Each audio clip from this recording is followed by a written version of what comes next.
Hi, hello. If you don't know who I am, my name is Emma, and today I'm going to give you a full showcase of my vinyl collection. Now, I've amassed this for about 10 years now, since I was 16. I'm almost 26, so that's about 10 years, yeah. And it probably more if I didn't take as much breaks from buying, because you know how expensive vinyl is. Um, but I'm very happy with it, and I'm very keen to show it off. Now, just some kind of ground rules, I guess. Um, I'm not gonna spend an eternity on each one because I want to make this somewhat efficient. And I'll probably end up singing one or two of the songs from the album. That's just inevitable, being me, if you know who I am. And I guess the last thing is that um, check out my new mini dress shirt, whatever you want to call it. You can't see Bubbles. I'll show her there, but she's on the bottom, so very cute. I love the mini dress shirt, whatever it is, very much. And also, last thing, before we get into the matter in hand, I have a film called Queens of the Arcade, which I'm writing myself, but I'm still in the writing stages, but it's the idea that was based on Daisies, but kind of modern 2000s kind of hybrid thing. And yeah, I'm making good progress on it. There's a lot of different things, there's a musical number, there's kind of, little cute little vignettes, there's a main draw, there's a main kind of story, so that should be fun. I'm hoping to film it in the next year or so. It depends how we go, but just thought I'd make that a little announcement, exclusive to this here video. So without further ado, let's start this dive into my vinyl collection. So the first one I want to shout out is The World of the Bachelors, which I'm not going to spend too much time on this. I don't know anything about it. I've actually never listened to this, but this was one of my first vinyl purchases, so that's why I have it. So I guess it's got a bit of sentimental value. So yeah, so that's The World of the Bachelors. Now, before we head any further, I would just like to show off a very new vinyl acquisition that I found on the pile, and you can already see a little bit. It's Addison Rae. Amazing album. I'm seeing her in November, I believe, and she's brilliant. She's lovely. She's amazing.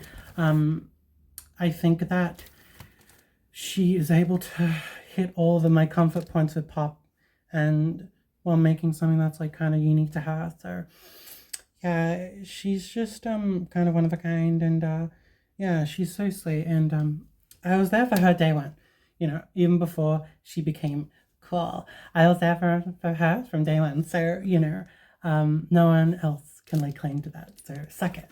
No, I'm only joking. I love y'all. But yeah, that's Addison. The next one is a Beatles album, and it's called A Hard Day's Night. Now, some of these are in order and some of them aren't, so be prepared for a bunch of messy kind of out of order stuff. But yeah, so this is the 2012 stereo reissue, which is a contentious reissue, but I like it a lot. It sounds pretty good. Sounds pretty dynamic. No, it's not my favorite Beatles album, but I love it a lot. I think it used to be a favorite of mine like a few years ago, but now it's kind of relegated to oh, it's just an amazing album that is around other amazing albums, and I'm not sure if I would put it over the other amazing albums, but it's great. I guess a track I really love is I'm Happy Just to Dance with You, and obviously Can't Buy Me Love and Things We Said Today, stuff like that. And great album. What it's the Beatles' Hard Day's Night.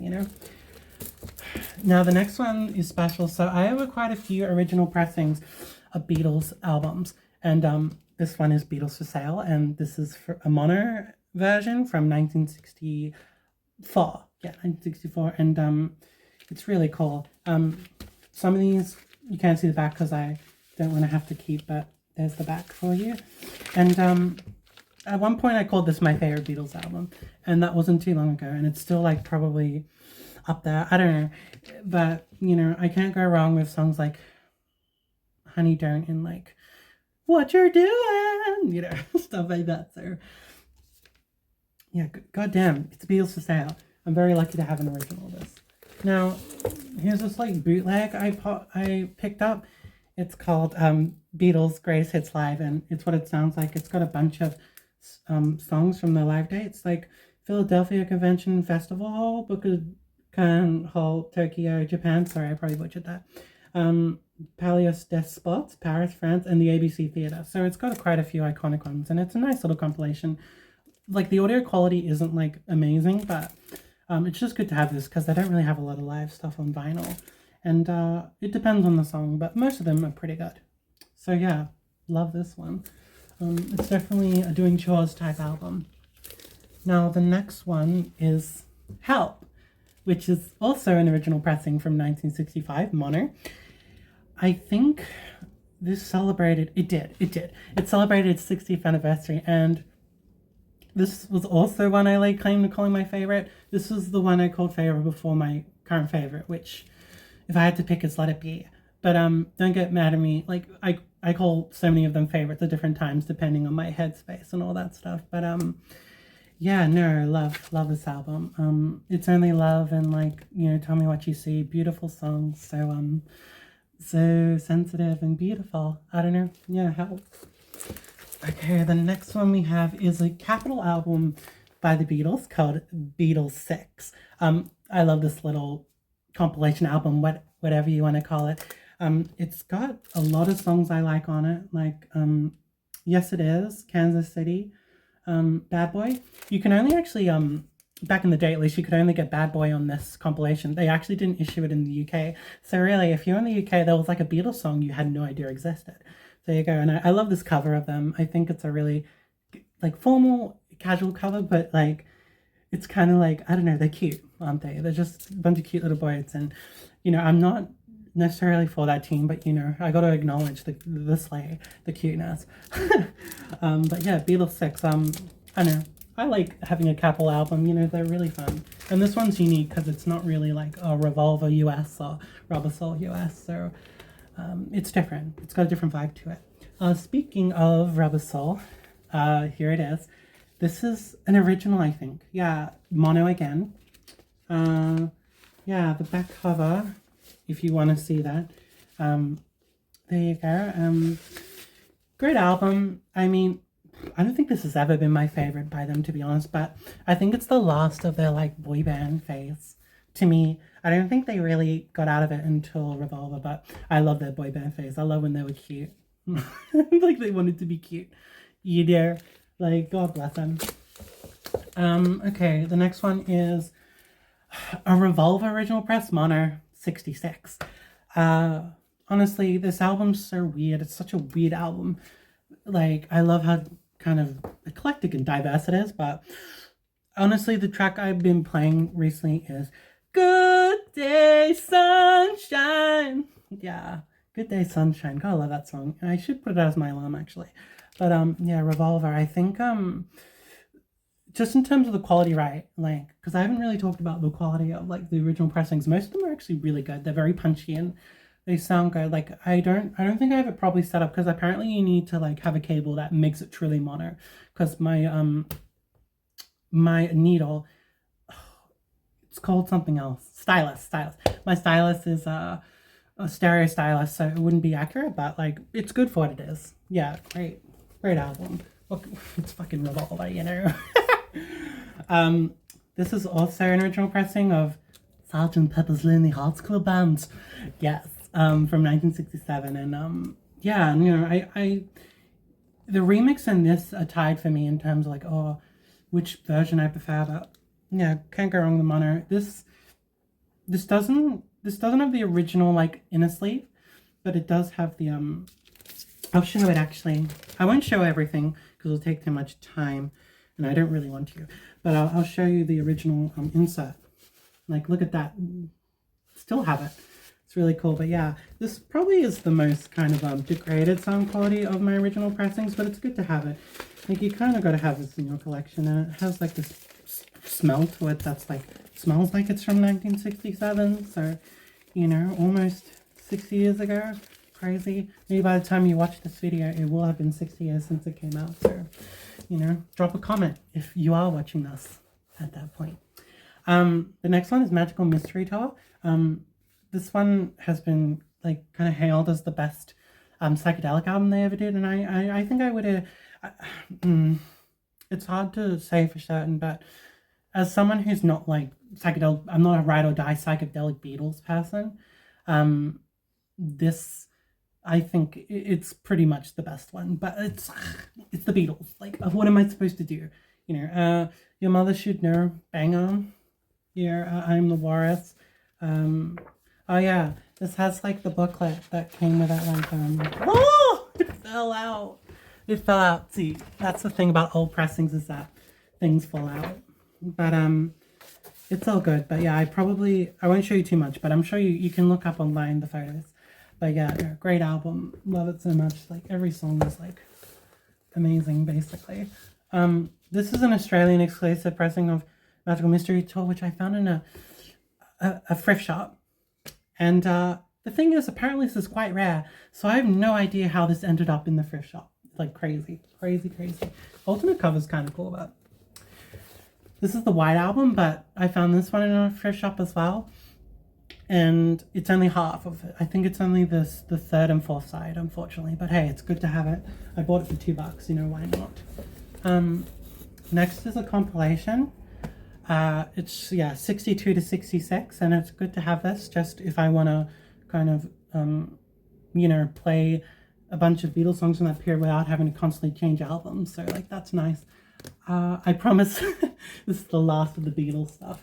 I just had such a big phase when I was younger. I still love them, but I don't really buy much. It's been a while. Like these are all old acquisitions. So but it's good to show them off. It's cool to have them, I think. Okay, now we're out of the woods with the Beatles.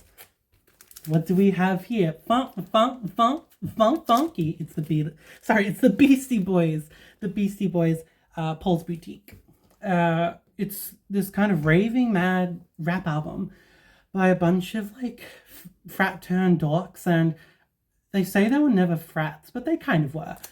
Like I know it was kind of a tongue-in-cheek satire thing, but they're frats. They're frat guys. But yeah, I don't know.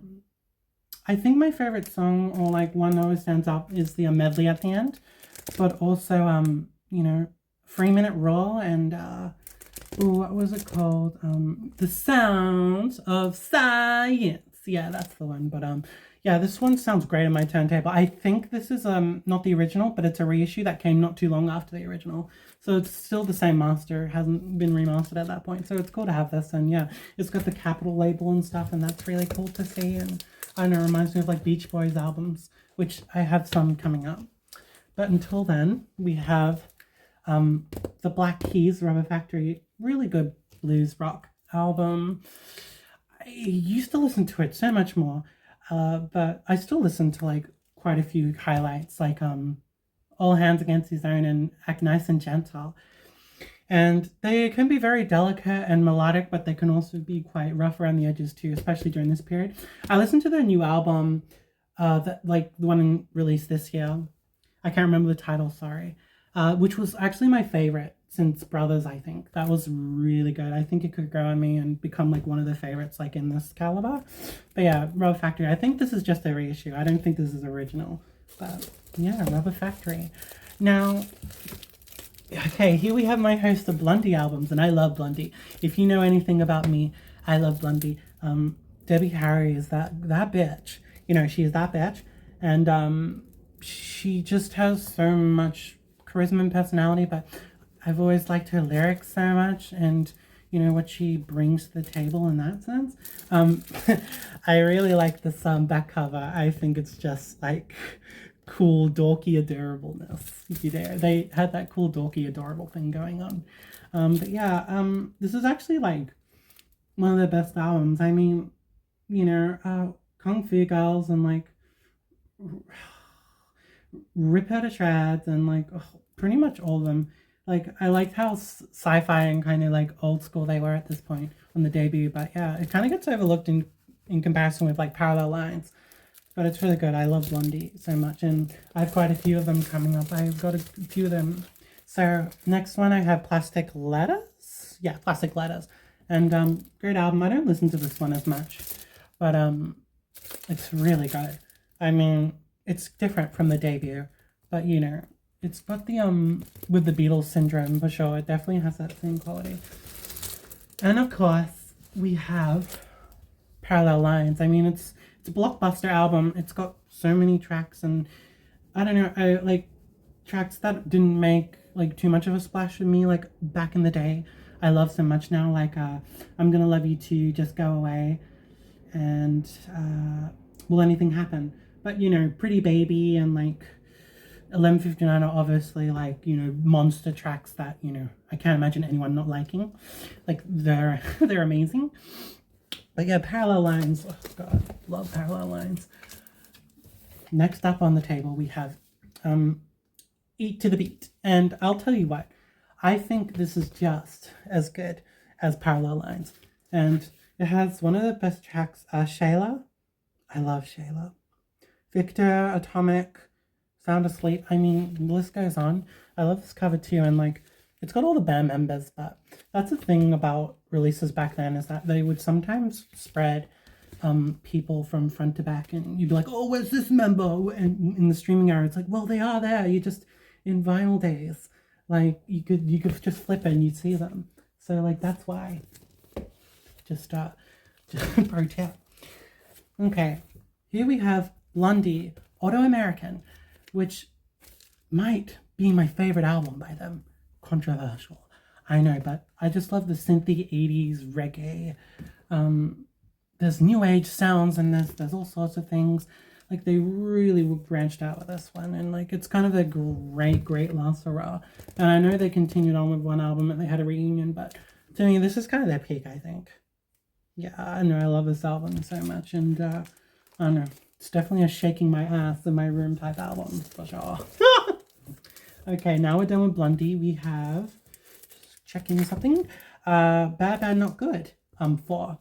Really good kind of new, jazz fusion, new jazz, like jazz, synth jazz.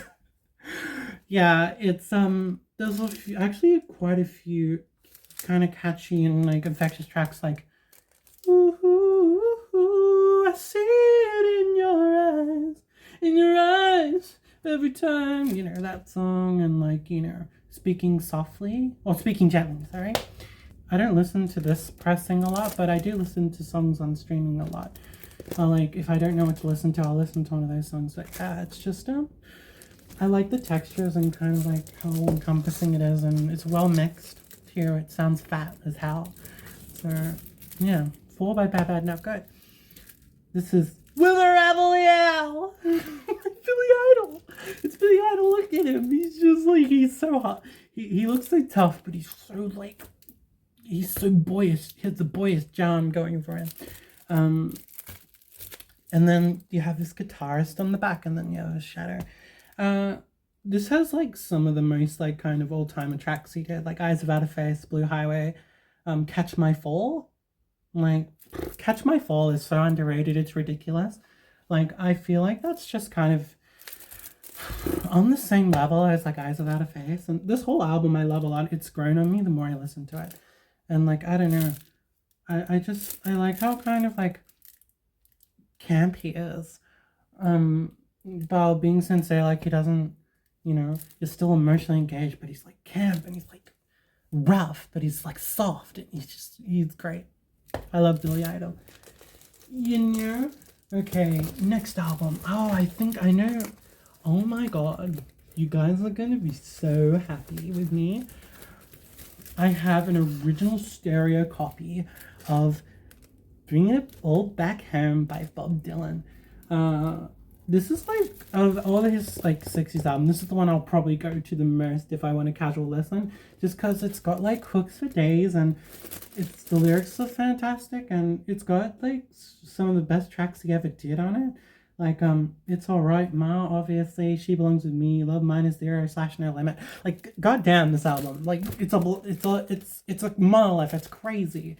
It's like, why can't no one, I mean, what I'm trying to say is like, no one's going to be able to recreate this. And like I love Bob so much, and even like his later albums like People Diss, I love those a lot. But there's something was done here. Something was definitely done here, you know. And I don't know. It's freaking bringing it all back home. Like what else do you want me to do? You know. Okay. Here we have Blonde on Blonde, which is like the double album he did. And this one's just like wall to wall, just like magneticism, just you're along for this ride and you don't want it to end, you know. And this is what his full outfit looks like.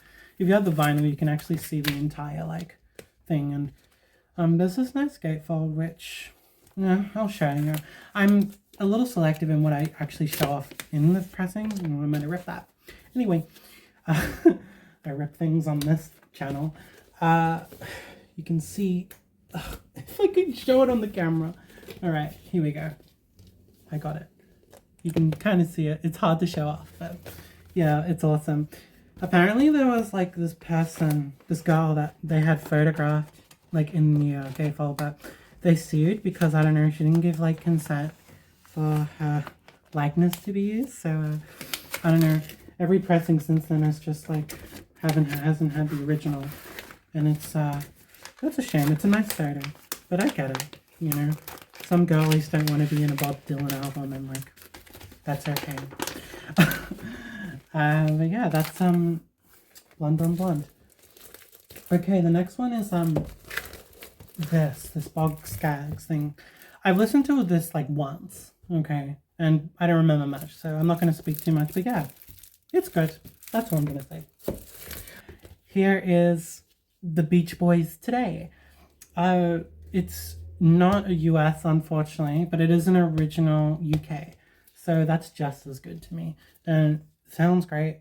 I watched a making of video about this album, and it's just insane just how committed and committed to the emotions they were portraying, and just like getting it done, just like doing whatever they needed to like get the track right. And Do You Want to Dance is like one of my favorite, like just kind of, it's what I think of when I go to a party and I see someone I like and I'm like, oh, I'm getting the butterflies, I'm getting the rush. Like, Do You Want to Dance? Oh, it makes me feel so like warm thinking about it. And Good to My Baby and Please Let Me Wonder is obviously like crazy song in the back of my mind. You know, just like this album was the start of them kind of like branching out. But there was an album they did a few years before called All Summer Long, I think it was called, where I think that's when they really started to go, okay, let's just like try something different. But like this is probably the start of like the journey to Pet Sounds. But people always forget All Summer Long, and they shouldn't. Okay, this one is Summer Days and Summer Nights, and it's also a UK original. I love this one a lot. I think it might be maybe my favorite of theirs. I don't know. You know, like it's just party record, but with the Pet Sounds flavor, and it's great. I love Summer Days and Summer Nights, but the Beach Boys have such a large catalog, you know, and it's also different. You know, I find it hard to pick like favorites. So if I say like, oh, this is my favorite and that's my favorite, don't take it too seriously. It's just like kind of what my mood like dictates. Like I don't, ranking stuff is like kind of really, it's really hard for me, and I don't know, all art is just amazing to me. But yeah, as you can tell what I have in my hand, I have Pet Sounds, and this is an original US mono. That's right, you heard it here first. It's an original US mono, and it's still kind of sealed. I haven't taken the wrapping off, and I have the vinyl back here so I don't have to constantly fish it out. But as you can see, like the back, the back cover is like a lot more clear on the original, which I love. Yeah, Pet Sounds I think is just like such an emotionally rich and beautiful experience, and like everyone should listen to it if you haven't already, of course. And yeah, it's fucking Pet Sounds. Like if I say like, oh, it's this, or it's like I've said a few albums like it's this, it's that, what do you expect? You know, it's just like it really is that. So I have a reissue of it, so we don't need to show it off twice. Okay, I have a later album, Beach Boys Love You, and this is an original stereo from year of release. I can't remember what year it was. I think it was 77 to 78, somewhere in that range. Yeah. And what the cool thing about this pressing is that I'm not going to open it because it's a bit hard to open, but you can actually like feel it. Like it's someone like actually crafted it by hand. It's like textured and you can feel the cover, which is like amazing. Honestly, this might be I know I just said some days and some nights, but this might be my favorite. Yeah, I mean, I might go on a limb. It's just childish wonder. It's like it's almost like it's from the perspective of a child. So I don't know, but Carl and the Passions I love so much too. So, you know, the fucking Beach Boys, they just keep putting out the bangers. I have this 2 LP set of the Smile Sessions, and it's Smile. It's brilliant. It's great. It's I just seem to have different experience with it like every time I listen, and that's like the amazing thing about it. You know, so yeah, quite a weird album. I don't know how it would have fared if it came out when it did, but yeah. On to the next one. Kimono My House by Sparks. You know, legendary. The camp pop rock whatever, and that cover's kind of cool too. I like seeing a Rickenbacker bass because I play bass. I like seeing a Rickenbacker, and guitars are also cool. You know, music is cool. Did you know that? But it's ADHD music. You know, plain and simple. The next one is Brockhampton Iridescence, and I love this album actually a lot. I don't know why it was received so apathetically when it came out, but time has definitely made the master of it, I think. It's I don't know, like something about him and like District Tape, Jiva, Marcos, I don't know, there's just so many great songs on it. And they took a risk and it paid off to me. So yeah, Brockhampton Iridescence.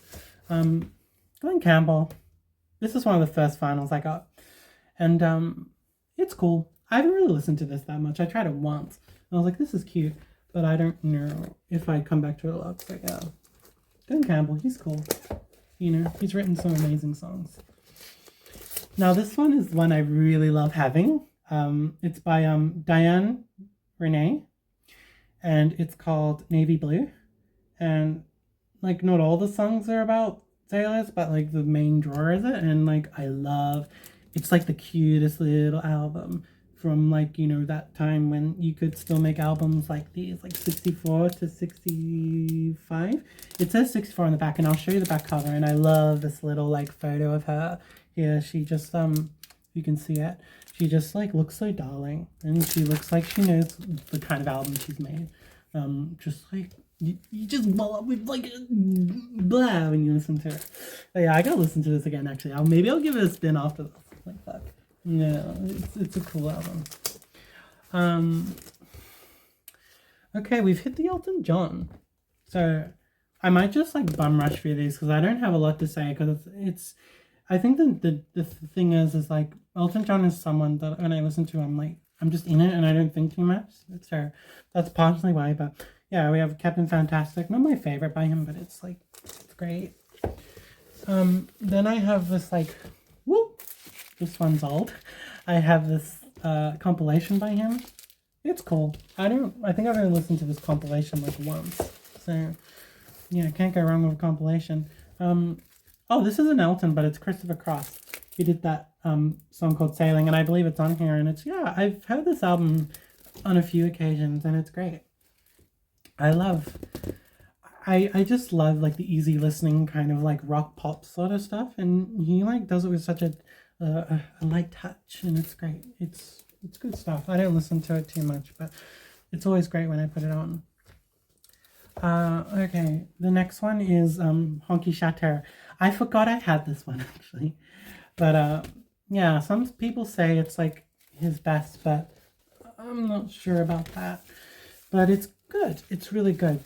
And the last Elton I have is Caribou, which I didn't get this album when I was younger when I listened to it, but I listened to it fresh like not too long ago, like a month or so ago, and it was amazing. Like, yeah, Caribou's great. I love his outfit on the cover. The bitch's back is just, well, that bitch, you know, like the guitar part is just like goes crazy. It goes freaking crazy. So yeah, it's the bitch is back Caribou. Okay, the next one is a cool one to have. It's a genuine imitation live cassette. It's a Four Seasons album. It's the one they made as a risk. Like, I don't think the label was like pining for this, but it's a good album. You know, I think it's actually quite emotional. Like, then it has a narrative and it really built up over the course of it. And I don't know, it's like a psychedelic pop album that I feel like people should know more and people should seek out more. And why don't people seek it out more? I couldn't tell ya. You know, I'm just as plain flabbergasted as you. But yeah, it's freaking imitation like is that. The next one is a DJ single, Come On Boy, by DJ Herbie, and I played it once, and it's a really fun song. It's like a house kind of like techno song with like a nice little melody over it, and it's great. I just saw it at like a record store, and it was like I think $8. I don't know how much it was at the time, but somewhere in the range I got it, and I love having these. And you'll see later in the collection, I've been trying to get more of these singles from the 90s and 2000s. The start of the collection is the most like 60s to 70s soundtrack. So, breaking away from tradition, we have Danny Brown Atrocity Exhibition, which is like one of those albums I had to have on vinyl, and you know it's got quite a cool little insert. And I haven't listened to this in a while. I should listen to it again. But yeah, he's what I would call someone who does this very like kind of you know, unhinged kind of style of rap that's like magnetic, but you got to really be in the right mood for. But it's impeccably made and it's impeccably like produced. So yeah, Atrocity Exhibition for you. So we have 3 Clash albums. I'll just pull them all out because I can see them all. Spoiler. London Calling. This is like a reissue, and this album is like what kind of got me into reggae, and when I was like a lot younger, and I was like, oh, I gotta check out what this reggae thing's about, and that's the beauty of London Calling. And in fact, it was like very new wave and pop, and it's like it wasn't just me, but people say, oh, it's very much girl pop, and it's so girl pop, it's so fucking feminine. Like, listen to it through that lens and you'll fucking see the vision. I'm telling you, it's fucking feminine. The next one I have is Sandinista by The Clash. And maybe I'm just a crazy person, but this album like is the one I listen to the most. I'm not saying it's the best, I'm just saying it's the one I listen to most, because it's like a platter of like variety and eclecticism, and it's an adventure, and it's good music I listen to when I'm shopping and I need something on in the background. Like, I active listen to it sometimes, but it's a really good album just to have on like in the background when you're not doing much, and like I appreciate it from that angle. So yeah, Sandinista. It's a lot easier to listen on vinyl because it's like, you know, it's like split over like 6 sides, so it's not as intensive. And my last Clash album is Combat Rock, which might be their best single LP album to me. The first 2 I like a lot, but it doesn't hold a candle to this. And the fact that they ended their career with like Death as a Star is like kind of insane. This is really eerie, kind of jazzy. I don't know. When that last note hits, it really does feel like the track is like saying goodbye. Like they're saying goodbye as a band. Like, it's really eerie. But yeah, I love that album. Okay, the next one is Club Nouveau. I don't know how I got this or when I got this, but I like the cover. I just thought they were just like, you know, they just looked like, you know, cool bunch of people that know what they're doing. Maybe I should listen to this, because like I don't think I've actually checked this out, because sometimes you get stuff and then you forget you have it. So yeah, I have to remind myself to do that. Oh wow, yeah, it's Emotion by Carly Rae Jepsen. What a legend, honestly. I believe this is like an original pressing. Unfortunately, it's like got a bit of damage, but Yeah, people call this the pop Bible, and I'm not inclined to disagree. There are other pop albums since I got into this like about 9, 10 years ago that have kind of rose up for me, but this is an amazing album, and it's just she was operating at all tenths, all like a 10. She was just at 10, 11. What do you want to call it? Whatever you want to call it. She was just crazy for this, and I believe I have one more Kylie album, and that is Dedicated. Um, this is really different to freaking Emotion, but I think it's just as good. I might even like go back to this one a little more just because of aesthetic preference alone. So, but no, she's doing amazing things. Honestly, amazing things. I think every record collection has to have Engelbert Humperdinck, and I'm glad to have one. I believe this is an album. I've never listened to it, but hey, if my yaya slash grandma comes over and she wants something really easy, I'll put this on or something. But I don't know. I can't hate the man, honestly. He's just kind of like a harmless puppy dog, you know. Okay. The next freaking thing is Duke Ellington, and like this is a really good one. It's like, hey, I want something like kind of calm, but like it's interesting and things happen and things heat up. This is a good one. I can't say I spin it too much, but hey, Duke Ellington, he's a good guy. He's a good guy to have around in your record collection. Next is Charles Mingus, The Black Saint, and The Sinner Lady, and oh my god, oh my god, oh my god, oh my god, this freaking album, like it's pure insanity. Like I don't even know what he was on, like to make something like this, but he had it all. Like he just knew what he was doing. He had it all.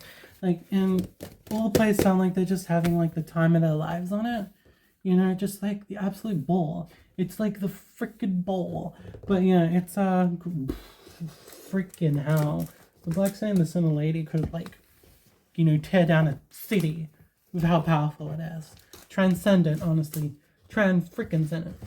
Okay, so I have 3 Elvis Costello albums. Yeah. The first one is Armed Forces, which honestly, it's basically ABBA made by a dog who would never admit that like ABBA is like a big influence, but he did it anyway. And I really love this album. Elvis is just like so versatile, but like melodically so like amazing. Like his melodies, he's just a pop. He's a pop maestro. He's a good old pop maestro. Next one is Get Happy, which is kind of his stack sound, kind of Motown-ish kind of album. And yeah, this one's also good if you want something on, like, to fill that house at a nice little get-together. And the last one of Elvis's I have is, title escapes me, Imperial Bedroom. Yeah, this one is probably his most, like, produced and kind of out there, but it's, like, pretty amazing. Once you, like, get it, you get it. And, I don't know, I always like putting on Shabby Doll and what would the loved one say? What a tune, what a groovy tune. Okay. Next one. Gorillas. Oh my gosh. Hey guys. This is like great to have in my collection.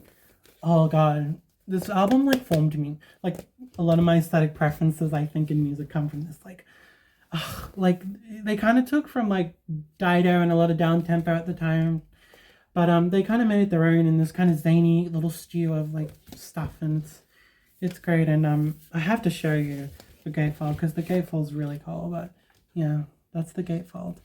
Loving the gatefold and the back. If I didn't show that enough, but yeah, New Genius, brother, overhated. People need to understand the vision. So country, Starshine. People need to understand the vision. It's just like trailer trash as an album, but beautiful trailer trash. Like, I don't know. That's how it makes me feel. Demon Days. Demon Days. They got the Let It Be mock-up. God, this was like one of those albums I got into as a teen where I couldn't get enough, and like it was always like, here's the back properly, and yeah, it was always there for me. I don't know. I really like the fire coming out of the monkey's head. And yeah, obviously, El Manina. I don't know. It's just such a balls to the wall, like produced album, and it goes off. Good old Demon Days. What would I be without Demon Days? The next one is Grandmaster Flash and the Furious Five, The Message, and like I saw this at a bargain bin, and I was like, I gotta have it. It's really good. I actually love all the really like kind of electro pop like ballads that aren't really like like the title track. Like I think they had so much. I don't know. I just love that kind of stuff. But yeah, no, it's very funky fresh, as the kids would say from 40 years ago. The kids would say funky fresh. What else do we have here? We have Herb Albert's Tijuana Brass with Fiesta. I've actually never listened to that, so I don't have much to say. But it's cool to have this, and another one I'll have to get on to. Okay, next one is a little touch of Sumilla Sun in the Night, and good standards collection. I like this back cover with like these cute little drawings. I think I've been listening to this one, so I don't remember much, but I remember enjoying it immensely. The next one is Heart. Oh my god, Heart. I can't say enough good things about Heart. They always like know how to make these really kind of accessible pop rock kind of like tunes that have attitude to them. They kind of remind me of like Guns N' Roses was like my thing. I think like they're nothing like Guns N' Roses. Don't confuse me. But like just in terms of like their attitude and presentation, they're kind of like Guns N' Roses. That like I could get down with them. And that's all I'm gonna say about that. I don't care if you don't understand what I mean. Hughes Corporation, Rocking Soul. This is a really great like disco soul album. It's got Rock the Boat on it, and like all the other songs I remember really loving, and they're all such great like vocalists, but she takes the cake. She's just always like on the ball. They were quite an amazing vocal group, and they had amazing musicians to back them up, and I wish more people just checked out their albums, like Freedom to the Stallion and this one.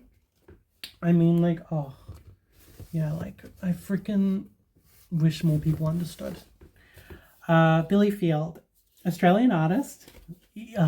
I saw this back cover, I'm like, I have to get it. He's such a dog, but I gotta have him in my collection. But this has like slowly become one of my favorite albums. It's like jazz pop, jazz, like a few things, but it's great. It's so much fun. Good album to have on in the background when you're just like kind of doing other stuff. But yeah, like freaking Billy Field. His voice is not for everyone, but it's for me. So a love supreme. It's crazy whack album, that always makes me feel a certain way. And I had a very spiritual experience with it, not too long ago, and like that definitely changed me for sure. When I was younger, I never really hit that much for me, and now it's just a different story. It's a different story. Love Coltrane. I wish I had more in my collection of his. I'm slacking. This is a John Denver. For some reason, I have 2 John Denver albums, even though I'm not like the most into him. Like honestly, I don't listen to him much though, so I could be changed if I like check these out properly. But yeah, that's of John Denver, and this one's called Seasons of the Heart, and I just like the cover a lot, so that's why I got it really. So yeah, and then like the back is just an extension of the front image. I don't have really much to say about those, but I'll have to like kind of get onto him if I get the courage. All right, another Billy Field album, Bad Habits. I don't like this one as much as Try Biology, but it's still pretty good. I mean, it's Billy Field. He always like does like things that I find really fun and infectious, and he's got that like rough voice that I like. I'm not like a rough voice person usually, but he does it right. I don't know how he does it, but Billy Field. Now, I don't know why this wasn't with like all the other Elton albums, but that's what I meant way before when I said like this collection can be quite disorganized at times. We have Goodbye, yellow brick road, where the doghound's starting to howl. Yeah, what a double album. It's kind of like filled with a bunch of songs that are actually quite weird if you get past like the main singles. But a lot of people say this is his best album, and I'm not necessarily gonna like disagree with them. You know, he's always been on the ball. He's always been in line, and I don't know. Elton's just like an icon, you know. He's straight up icon, and yeah, love Elton. And if you don't have it in your collection, it's good to have in your collection. This one, it's just one of those albums you just have.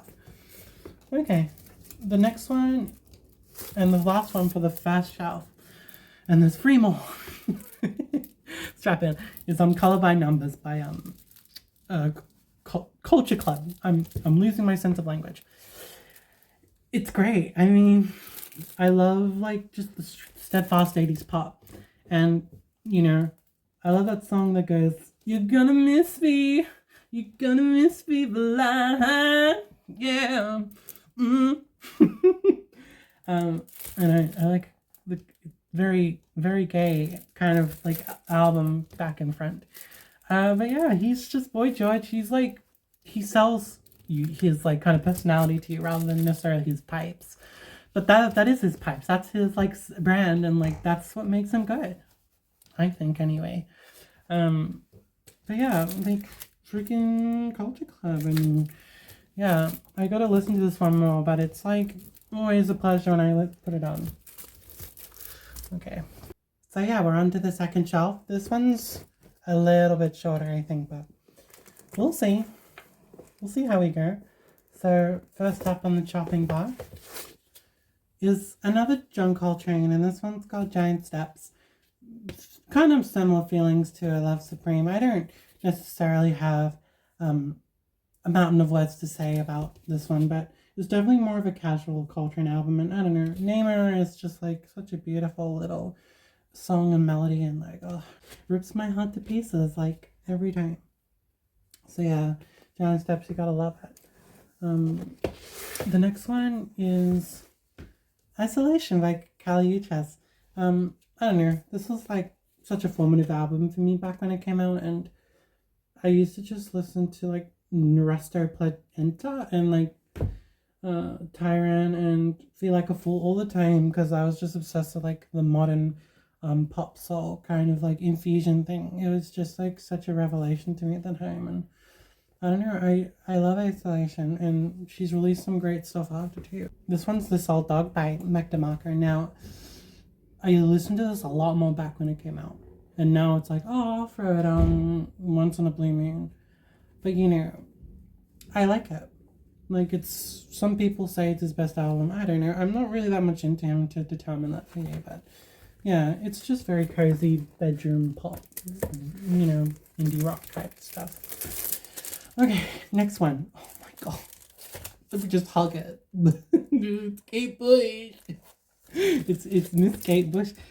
I love Kate Bush. I mean, if you couldn't tell. This one, considering how young she was at the time, like, there are so many, like, amazing songs on it.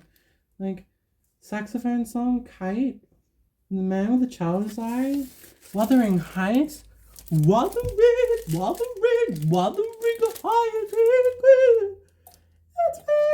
me, moment. Sorry, I'll stop.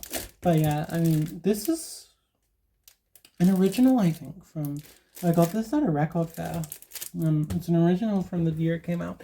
I'm pretty sure it's UK. So, there you go. This is Never Forever. It's got, like, Babushka. Oh, gosh. Yeah, no, this one's great, and she was starting to become a bit more sort of like, you know, autonomous in production and creation with this one. But yeah, I love the back her, like she's the face, and I don't know. I need to make a movie with this exact aesthetic on like the back, like it's crazy. But yeah, I mean, I really like it. Babushka. I'm pretty sure it's just an Australian press back in the day, so I guess it is original, but not from the country of origin. So. The Dreaming guys. Pray for me. Oh, fucking Insano album. Yeah, I have to open it to get that out, so I might not. But this is also the one I picked up at the fair, and it's a gorgeous album. Like, and the fact she just kind of put this out willy nilly, and like it's just like, oh, fuck it, I'm making this album, and no one's gonna stop me. It's like a testament to her, it's such a testament to her, and like I've gone in and out of love with it, like I've kind of like gone up and down with it, but not in a bad way. Just like it's just an album that really changes over time for me, like, and I don't know why. But yeah, The Dreaming. This one is Hounds of Love, obviously her most famous album, and I also got this at the record fair, and shit, and like the Ninth Wave makes me like cry. It makes me like get so in my feelings, and like it's a hard album. It's a hard side to listen to in public because it is like really intense. But yeah, I like how kind of bright and kind of vivid the cover is, and I'm pretty sure this is an original too. So yeah, into that. And I think this is the last one on my Kate Bush. Yeah, last one. The Sensual Wild. As you can see, it's still got the price on there. Rare mint. But yeah, God. I think I called this my favorite one point, and in a way, it kind of still is. I've really kind of grown accustomed to the Red Shoes, but who's gonna deny this woman's work? Who's gonna tell someone that that's not one of the best songs ever made? And its inclusion in the new Megan film was astounding, and it actually made me quite emotional. New Megan film was so underappreciated. People don't get it. People really don't get it. Okay, so what we have here is an artist I cherish very much that I don't have many vinyls of for some reason. Is Madonna, and this one's Like a Virgin.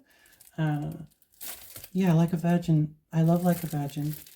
It's got like these songs that have kind of gotten into the public consciousness to such a degree that you can't imagine a world without them. Like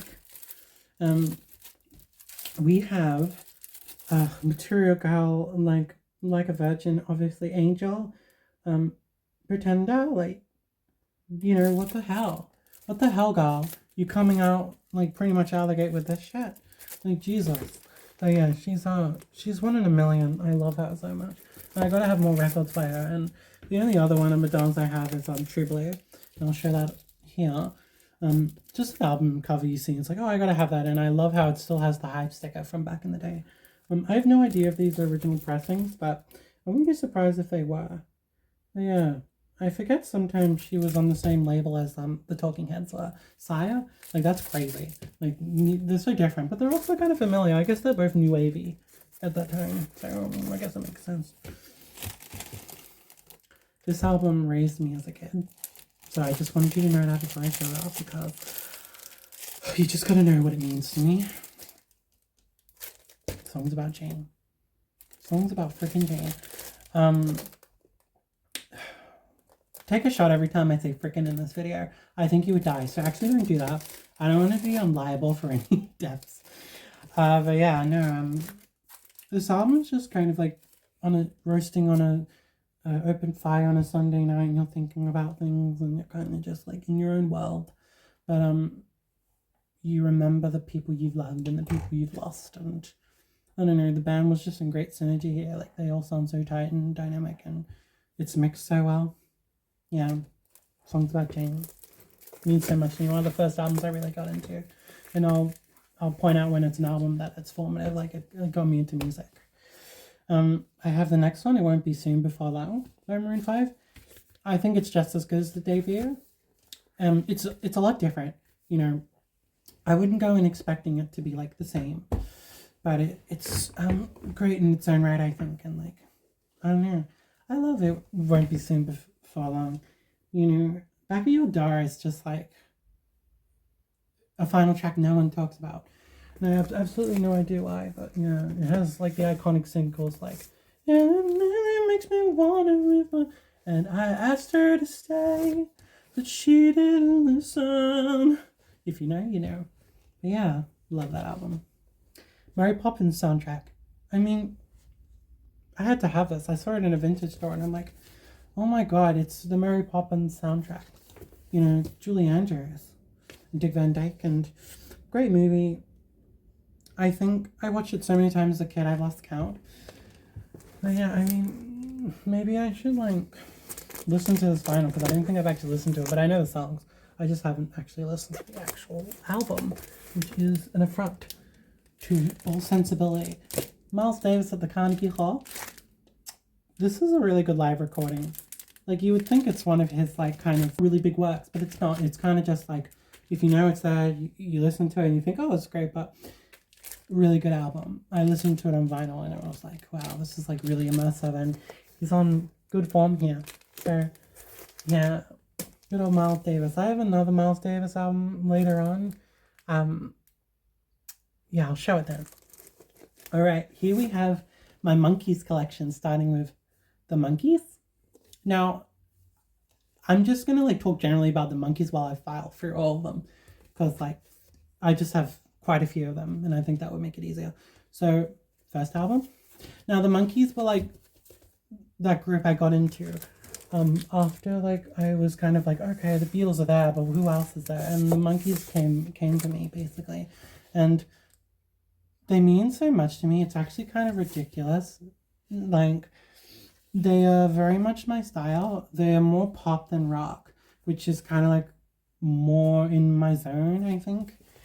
They were constantly like, you know, re kind of defining themselves and trying out things. Like, this was their first kind of album as a band, and before that it was just like session musicians. But you know, I love how they were more theatrical and American and kind of vaudeville and country, and you know, they kind of had their own world, you know, and that's what I love about them. And they're so funny and charming. They have a TV show. They have a brilliant movie called Head, which if you haven't seen, you should go see the movie. You can thank me later.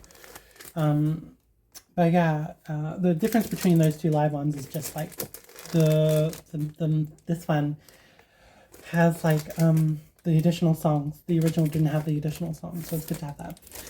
But yeah, no, I've always loved them so much, and I can't pick a favorite album with them. You just kind of got to believe that I love them all dearly, and I cherish them all. And, you know, I have pretty much all their albums up to Instant Replay. I need to get I need to lift this. I need to get the ones after that. But honestly, I've made good progress on this one. I think it's probably the most complete discography I have. So like, that's good on you, Emma. Head? You can see my camera. Yeah, it's exposing me. It's exposing me. Yeah, this is the soundtrack to the film that I mentioned before. So that's pretty cool. So yeah, I better not face it to the camera too much or exposes the whole operation. Okay, there's two more Monkeys ones. So, Instant Replay. Back cover. Then we have a compilation, which is just good if you don't want to flip vinyls all the time. So yeah. Love that. Love that a lot. Fucking Monkeys. They're just like one of those groups that I will always treasure, and I want to, like, if later in life I would love to be an archivist or some sort of historian on them, maybe. I'd love to like write a book about them, honestly. Like, you know, that's definitely one of my goals. Okay. Oh. Wrong order. Weird. Okay, well, I have Straight Outta Compton as well. Where are you, Straight Outta Compton? Where'd you go? What the flip? Oh, there you are. We have fun here. so Straight Outta Compton in WA. One of like, not the first rap album I listened to, because I listened to quite a few rap albums before this. But it was definitely like one that like got me into like gangster rap more directly. And this is modeled after the original press. It's not the original, but it's like modeled, and so it doesn't have some of the tracks, which is a bit of a shame, but great album. It's got a lot of attitude and moxie to it. Like, has that kind of actually, yeah, I'll talk about this one. So this is like the second one they did, and amazing first half, second half. It's very uncomfortable, very misogynistic, and I know that's kind of like the thing about rap, like it's a part of the history. But on this one, it's just so evil. It's so evil that you can't even listen to it. So the second half is kind of like where it drags. But hey, that first half there, oh, that first half. Don't get me started. Great first half. Okay. Okay, here are my two Tyler albums. So I have Igor and I have Flower Boy. And I like both of these decently enough. It's weird. I liked them a lot more when I got them. And nowadays I'm like, it's okay, I guess. You know, like, they're good. This one is good. This one I'm like, it's fine. Like, I'm kind of indifferent towards. I was thinking about selling these, so if by chance you're watching this video and you want them, maybe DM me. I don't know, on like Twitter or Blue Sky. It's up to you though. But yeah. But you go on Flower Boy, I don't really have much to say. They're good. Flower Boy especially. Okay, the next two I have here. You Panic fans are gonna love this. And like just 2000s emo scene, gonna love this. Fever You Can't Sweat Out. Panic at the Disco. Now, this pressing sounds like amazing. Can't say enough good things about the pressing. I think it's nearing its 20-year anniversary this year, and I'm thinking about doing a remaster for it. So stay tuned for that, because I found a really good sounding one. I'm like, oh, this sounds better than streaming, and I could touch it up and make it sound better, and like it will sound really good. It will sound like a really good 20-year reissue. But yeah, Phoebe Can't Sweat Out. I just love how dramatic and like kind of they are, and like boys hiding in estrogen or whatever that line is. I love that line, you know, because it's so true, you know. Pretty Odd by Panic at the Disco. You sometimes I think I prefer this to the music it's inspired by, because there's something about this album that has such this amazing flow and these emotions running through it. And I've said to a friend before that it's like a concept album about being a hippie in the modern age and having to deal with the fallout and like perception and just like living in like a middle of the wits. And yeah, I mean, I should get more into that, like if I made a video on this album. But it's always been a comfort album for me. It's always been there when I needed it most. Yeah, Pretty Odd by Panic at the Disco. Love this album. Coming up on the platter here, we have Take a Vacation by the Young Vanes. This is like very 65. And this was made by Ryan Ross. He was in Panic and then he left, and this is what they left and made, and he only made this. I know he released some singles and he's on YouTube if you know how to like live performances, but really this is like the official project, the only official project he's done since he left the band. But it's really good. There are some songs in here that I listen to probably more than most songs. So like that will tell you a lot about how I feel about this album. And like, if you like Pretty Odd, you'll like this. So yeah, Ryan's just got a knack. He's got a knack for it, what can you say? The next album I have is Tug of War by Paul McCartney. I kind of don't really have many words, but it's good. It's a good album. Oh God. Prince. Prince. It's Prince. First I'll shout out is actually what comes first in his discography, Controversy. This album's actually like just really good synth pop, kind of like funky sort of stuff. And I don't know, I got this because of the cover, but then I found out, oh, this is just a great album anyway. You know, it's not just the cover. You know, I love his little outfit. He's got the feminine energy for sure. The androgyny. Yeah, no. Controversy. Private Joy, which is also on the Weird Science soundtrack, is like the most kind of like adorable song ever, you know. And yeah, love that song in particular, I think. Okay, we have Purple Rain by Prince and the Revolution, which is kind of like the star-studded soundtrack album that I can't get enough of. No one can get enough of. It's the movie is also amazing. And I'm tired of people making out that the movie is not as good. Like they're each other's equals. Crazy, crazy movie. I would die for you, baby. I'm a star. I could list off the whole album, in all honesty. That's just how I feel about it. Yeah. Also, you probably noticed starting to get a little wary, like a little tired, but we'll make it through. We'll go through this. We have what? 2 more shelves after this. Okay. Wide Awake by Parquet Courts. Really good pop punk. I'm not sure if you would call it that, but that's what it sounds like to me. Yeah. Deal with it. Yeah, great. The bass lines are great to learn. Okay, this one will be really quick. It's not a vinyl, but it's just a laser disc of the Payback.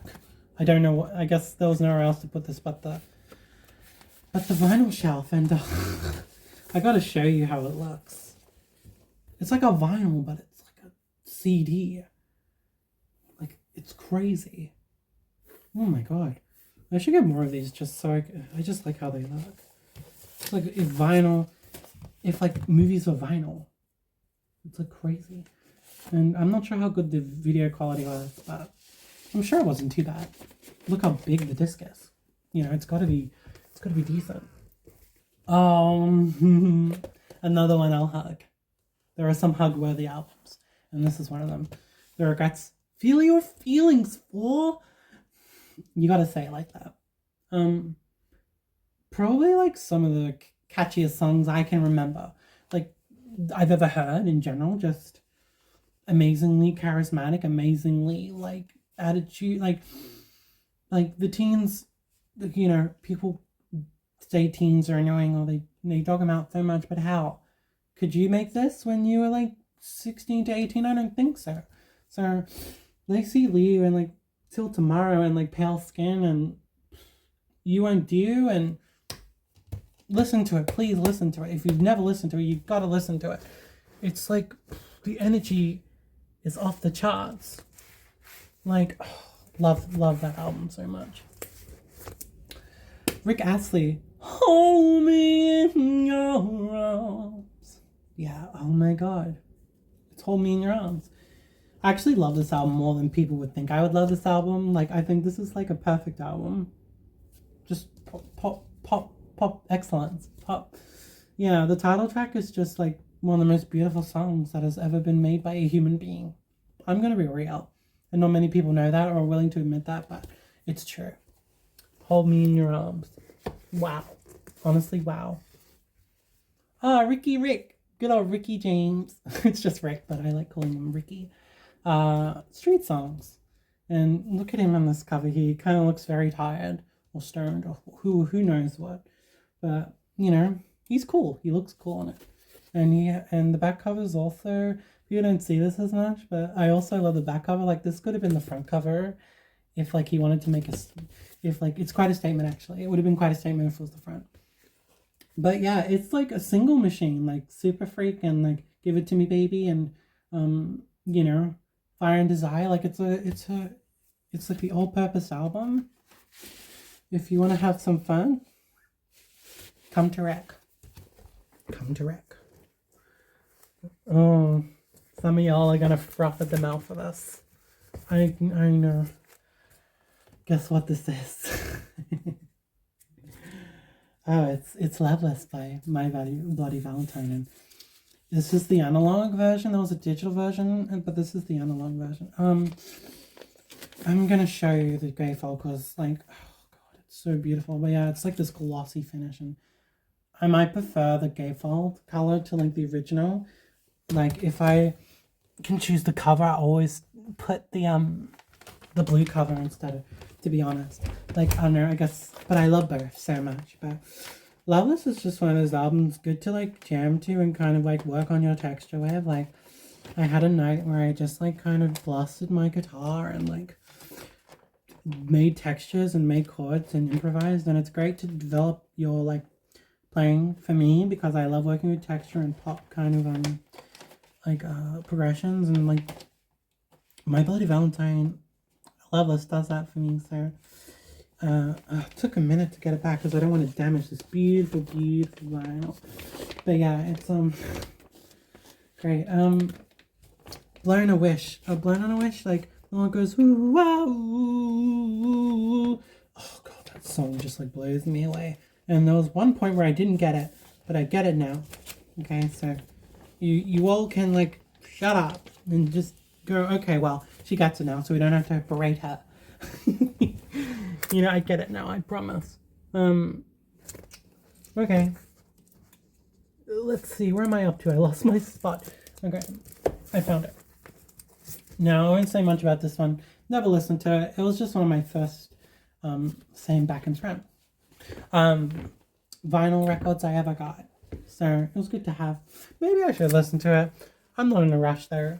But yeah, Robert Whittaker. I just pulled this out like it was nothing, and then I saw it, and I was like, oh my God. Yeah, it's on the corner by, Miles Davis, and it's like, freak out, jazz, like, techno, dub, funky. It's everything, girl. It's everything, man. Like, yeah, on the corner. I think this is like his most addictive album, one I'll put on. I'm not saying it's his best, I'm just saying it's his most addictive. But yeah, it's great. On the corner, it's kind of psycho with how hard it goes. You know, write that down. That's a good quote. And I had the Opera by Queen, the bastions of camp rock, pop, whatever you want to call it. Yeah, and oh, you can't even see the. Yeah, there we go. This is like such a well structured and kind of crafted album, and I love Queen so much, but I'm not sure if I would call this my favorite by them, but it's definitely like an amazing accomplishment, and you can feel the crest. I think this is like the first album they used the crest on, so that's pretty cool. The next one I have is Jazz by Queen, and I got the track list there, and the back cover is literally just like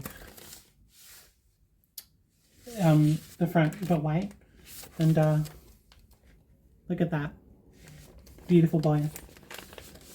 This is probably the most indulgent, apart from Hot Space. But I love what they do with this album. I think more people should give this album a break because it's really brilliant. And every song has like grown on me tenfold. Like it just kind of keeps on giving. So I don't have a bad thing to say about it really. It's like Jazz is just like a beautiful, silly, kooky album, and I wouldn't have it any other way. Hot Space by Queen. This is like the spiritual successor to Jazz, but it didn't actually come after, which is kind of weird. But yeah, the disco dance album, and I like this one a lot too. Life is Real, Cool Cat, Under Pressure, Dancer. You know, all these songs are so fun, and they're gay as hell. They really let Freddie just flex his gayness on this album. So like, you know, props to them for letting him do that. Even though I know the recording was a bit fraught with like tension, but what can you do? Bands fight sometimes. Queen, The Works. This is like their back to like basics album. It's really good though. Radio Gaga is just like ethereal and amazing and transcendent. It's a Hard Life. It's like really under talked about, and I don't know. Keep Passing Through the Open Windows is really gorgeous. It's like, this one's talked about, but it's not really given as much credit as it probably deserves, but yeah, I wouldn't necessarily blame anyone for calling this one of their best, but it's, I don't know, great album. Saturday Night Fever soundtrack. Let's blicky. Let's disco. Let's go around the breezy. Yeah, no, good album. It's definitely one you can just throw on, and like, If I Can't Have You by like Yvonne Cara? Wait, where are you? Yvonne Element. Sorry, girl. I feel like I disrespected you, but she's cool. This is a cool album, you know. It's good just to throw on and just have fun with, you know. Oh, where am I up to? This happens, you know. This happens. Okay, I found it. Don't worry. The Seekers. Really kind of underrated folky, poppy sort of band. Good one to throw on when you're just having people over, I think. I don't know. The Seekers, you know, I feel like if you haven't listened to them, you should listen to them. You know, at least like Georgie Girl. Georgie Girl, all the world will be a new Georgie Girl. You know, I don't know. Cute song. Sleater-Kinney, The Hot Rock. Oh my god, here we go. One of my favorite albums ever made. That's a very tall order for anyone to get to, but hey, they did in 1999. I think that's when this came out, right? 1999. But yeah, it's The Hot Rock. This is like, the cover is also like girded. This is an original pressing from when it came out, which is like hard to find. And it sounds amazing on my turntable. The Hot Rock. One of the most devastating albums. So much friction and tension, like Burn Don't Freeze is crazy. The whole album's just like nuts. Size of Our Love and Memorize Your Lines and God is a Number. God is a Number is so ahead of its time, it's ridiculous. And the girls like reach some sort of like spiritual place of this. This is just like off the rocker. This is cuckoo bananas. I don't know. I'll just hug it for prosperity. I love it. Just gotta hug it. You just gotta hug albums sometimes. But yeah. The Hot Rock, you know. Okay, I have a few more Sleater-Kinney albums, so I'm gonna pull them all out just to make it easier on myself. So the first one we have is All Hands on the Bad One, which kind of the most pop, I think, but it's probably like the album I'd recommend for someone to get into fast because it's like kind of like has all their modes in it while being its own thing. One Beat, which is kind of the most kind of political, I guess, but also I don't know, it does, it's not one I listen to all the time, but when I do, I have the time of my life with that. And also Justice for you know, the number one must have. Number one must have has like some of the best lyrics ever. Okay. And you're no rock and roll fun like a party, it's over before it's begun. I love that song. It's so much fun to sing in the shower. Try it. If you've never sang You're No Rock and Roll Fun by Sleater-Kinney in the shower, do it. I promise you'll have a great time. Next is The Woods by Sleater-Kinney, the last album before they stopped. Not the last album they ever did, mind you, but just the last album in their initial run, I guess. But yeah, this album's like so insane and loud and ambitious, but it gets away with it all. The last song, sorry, I feel like let's call it Love and Night Light. Fantastic. Sleater-Kinney, The Center Hold. I feel like this album is very, very, very, very, very, very undervalued, and more people should give it a chance. Again, like you might have heard this when it came out. It's like, oh, it's not, it's whatever. But if I listened to it today, and it's actually like one of the best. I'm not gonna front. So yeah, love Sleater-Kinney, one of my favorite bands. But every band is like my favorite band if I love them enough. Like so. But yeah, Sleater-Kinney's just like hits different. Okay, so we're almost done this shelf, I think. So how much do we have? Okay, there's still quite a few, but like we're getting down. So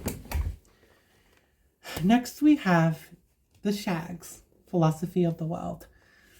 I am very surprised I have this on vinyl. It's not an original, of course, because that's stupid hard to get. But this is a reissue, and it's a very loving and well done reissue. It's got a nice insight about the history and what they were going for at the time and the appeal. But yeah, I think this is just very cozy music, meant for kind of neurodivergent kids and like girls who you know, resonate with the lyrics and all that stuff. I don't know. I think more people should have space in their hearts for this album, Philosophy of the World. If you can't get with it, then don't come at my door, okay, sweethearts. I also want to mention that I did a vinyl update video not that long ago, and their other album, Shags and Thing, was in that. So if you're wondering, like, oh, I didn't see Sabrina's Short and Sweet, or I didn't see this album, it's probably there, like Brat and all that. It's all that.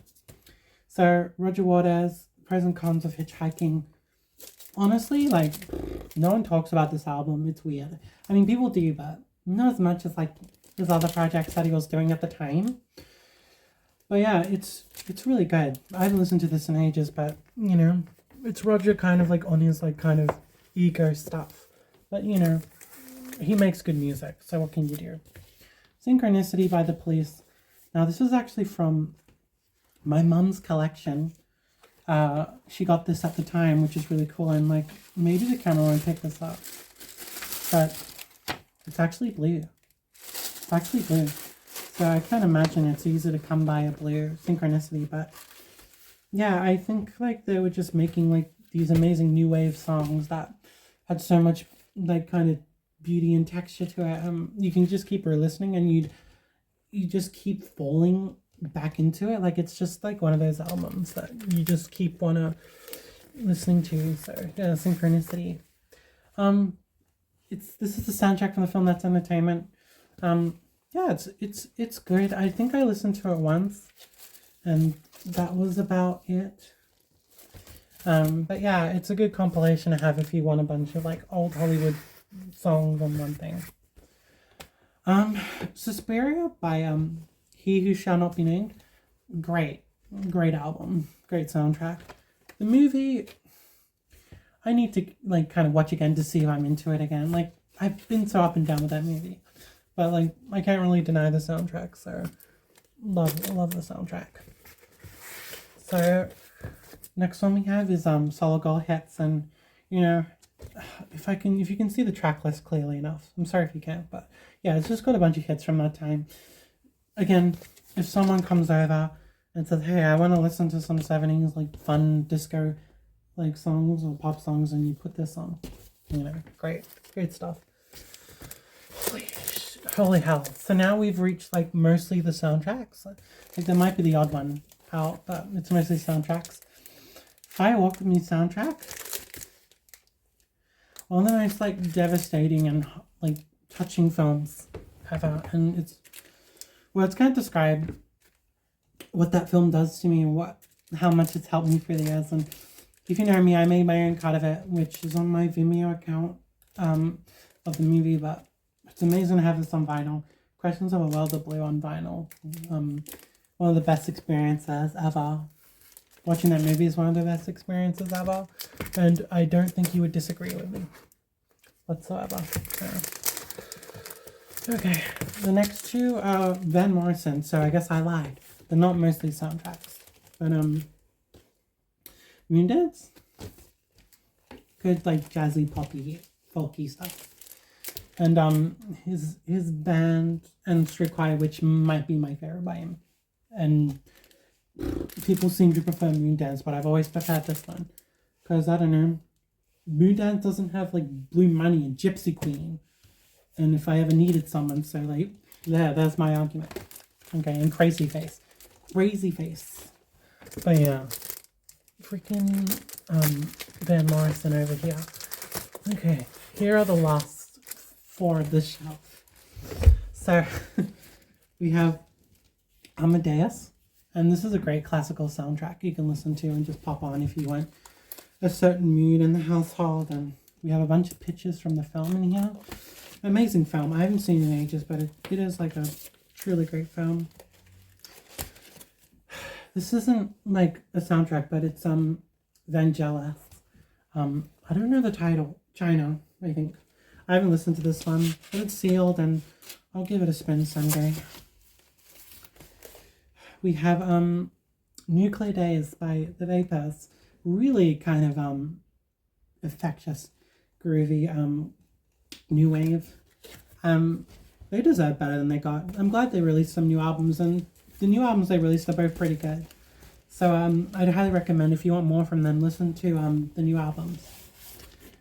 So this is a Ravi Shankar album called Just Concerto, I think. Yeah, my friend got me this for my birthday, That was really nice, and it's really good mood music, and I love having it on in the background, and I'm very glad to have this. He's really great at what he does. Okay, second last of this shelf is the soundtrack to Performance with Mick Jagger. And I think Jack Nucci and like Ry Cooder's on here too, Randy Newman, quite a few people. But yeah, no, movie is like very trans and very like kind of it stood out from the time. I think it stood out. But yeah, that's another movie I haven't seen in yonks. So yeah. And the last one, but certainly not least for the show, is Flash Beagle. The soundtrack to the Peanut Special Flash Beagle. And I'll have to show you like the back cover. You got like a little strip there. But this practically raised me. When I was like in my late teens, I used to listen to the soundtrack on YouTube in really low quality kind of clips online of the soundtrack, and then I got this and my life was made.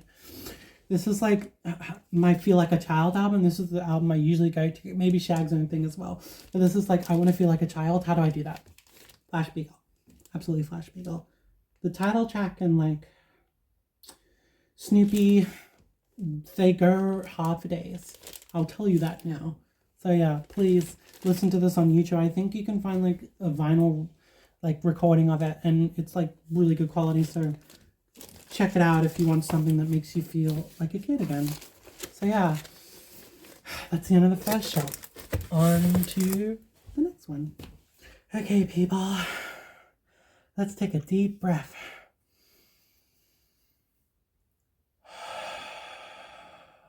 That's it. Again, the angles change, but you know what? We move. You know, I like how you can see more and more as the video goes on. Maybe that's like a, you know, cute little thing. Anyway, so now we're continuing the soundtrack terrain. Now these last two shelves, especially the very last one, are shorter. So, not as much, but it's still like quite a bit. So, strap in. So the first one we have is the soundtrack to Scott Pilgrim vs. the World. And that's a film that I watched a lot as a teen. Don't feel quite the exact same way about it now, but you can't really forget where you came from, and this is an example of that. But the soundtrack still like holds a candle to anything that I love, really. Like, I fell in love with like Sleazy Bed Track and you know, Ramona and the title, like Scott Pilgrim, the song. There's just, it's evocative of a certain moment in time in like the early 2010s and the indie scene and the rock scene, and it just conjures all those beautiful kind of emotions of when, you know, I was like really into that stuff, and I still am to an extent, but this was like that golden era for it. So yeah, I love the Scott Pilgrim soundtrack, and the movie's like, you know, it's fun. You can't knock the movie too much. I can. You know, even though there are some things that I'm not that fond about it, that I don't really like that much. Rocky Horror Picture Show, the soundtrack. You just gotta have this like freaky deaky little crazy album. I love this pressing, and the labels are cool. Like, it's like obviously the original kind of iconography of it, and it's yeah, the Rocky Horror Picture Show is just like definitely something that got me more in touch with like who I was and who I was all along. I think it is an awakening for a lot of people, and I'm forever in its debt, I think, as a work. Even though it wasn't my first work that kind of opened my eyes to like queer culture, it was definitely like one that like was increasing awareness. So yeah, love the Rocky Horror Picture Show. One from the Heart. Now, soundtracks, this might be the ideal. This might be the number one. Me and my friend, my sister Kelly, shout out Kelly, hi, I knew you were watching, had an idea to like do our own version of this. And you know, it might happen. You know, it'd be different from this, but yeah, it would be like this jazzy, but with the Emma and Callie flair. So look out for that in the next. I don't know when that will come out, but eventually, eventually, I promise, I promise. But like, yeah, she said she would help me with Queens of the Arcade, which is the film I mentioned at the start. So yeah, shout out to that girl, amazing person. She's Calamity Bear Guide on Letterboxd, and yeah, if you don't know, if you're not following her, you should. She does great stuff in general. But yeah, Home from the Heart, amazing movie as well. It's definitely gotten reevaluated in like recent years, which is really lovely. I really love that people are appreciating it more now, especially because it got a new cut and stuff. And I don't know, it's definitely like a bit of a caged in film, like the ending and all, in terms of its message. But there's a truth to it, and I feel like it's very reflective of the era it was in and it was going into. So here we have the Phantom of the Paradise soundtrack. This used to be my top 20 albums, and it's still amazing, and it's still like one of the best albums. It's just like I don't really rank anymore, so that's why nothing personal, nothing directly about this album. But how can I go without Old Souls and like Phantom's theme and just special to me? Like so many amazing songs in the movie is like debauch, like raucous, crazy. It has that je ne sais quoi, as the kids say. The kids say to me, it's called a je ne sais quoi. So, love that. Love this movie. Love. You can't get enough of Rocky Horror Picture Show. Phantom of the Paradise, not Rocky Horror Picture Show. Bad Emma, Bad Emma. Young MC. I got No How. Now this one has this is a really interesting honestly.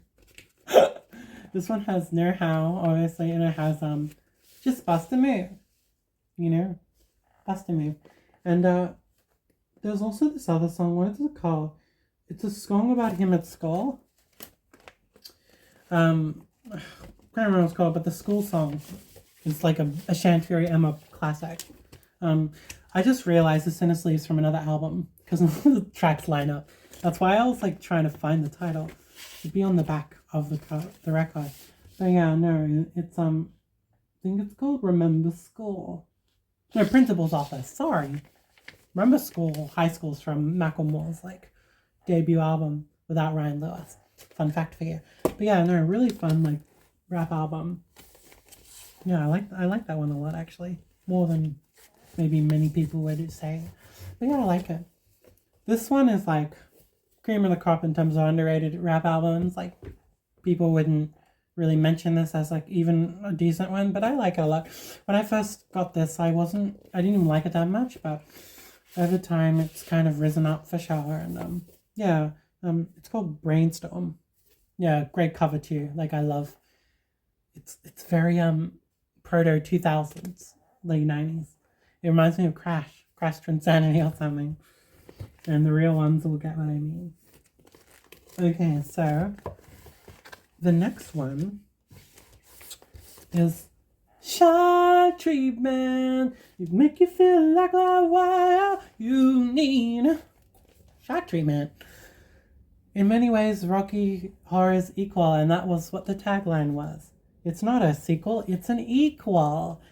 And it is an equal. It's very Southland Tales and very like precedent, and it's definitely a few decades ahead of its time with its depiction of reality TV. But yeah, and the soundtrack is like golden. Like the soundtrack is like I'll bump that on transport and I'll be like, yeah, let's go. Oh yeah. But yeah, I love this little crazy movie, and I don't know. I should do a double feature Rocky Horror Shock Treatment. No pun intended. If you know, you know. Velvet Underground and Nico. Very classic rock album with like some really nice pop cuts sprinkled in. I don't know. I have the peel. You can peel the sticker, but I haven't because I don't know. It's not even original pressing, so I don't know why I haven't peeled it. But it just didn't feel right, it just didn't feel right. But yeah, I have to say, I'll probably get the one person who's like, oh, what the flip, girl, you what? But Nico is probably my favorite part of this album. Like, if I'm being completely transparent, like, I think she might be my favorite part of this album. And it's like, she just like has a beautiful voice, and I love her melodies and her lyrics. Yeah, her solo stuff is really good too. You should check that out if like you think, oh, I really love Nico on this album. You should totally like listen to her solo stuff. Yeah, we have the third album by them. This is their more pop release, but fantastic album. Murder Mystery Would Save Me. I'm Set Free saves me. Candy Says saves me. One of the most beautiful songs written about the trans experience. I don't know. Pale Blue Eyes. You gotta love it. You gotta freaking love it. Lou. Good old Lou. Transformer. Amazing little album, and I love the back cover too. It's very like Rocky Horror, Phantom of the Paradise core. But yeah, Vicious just like hits me with a flower. You know, and I really like Hanging Around. I feel like Hanging Around is that bitch.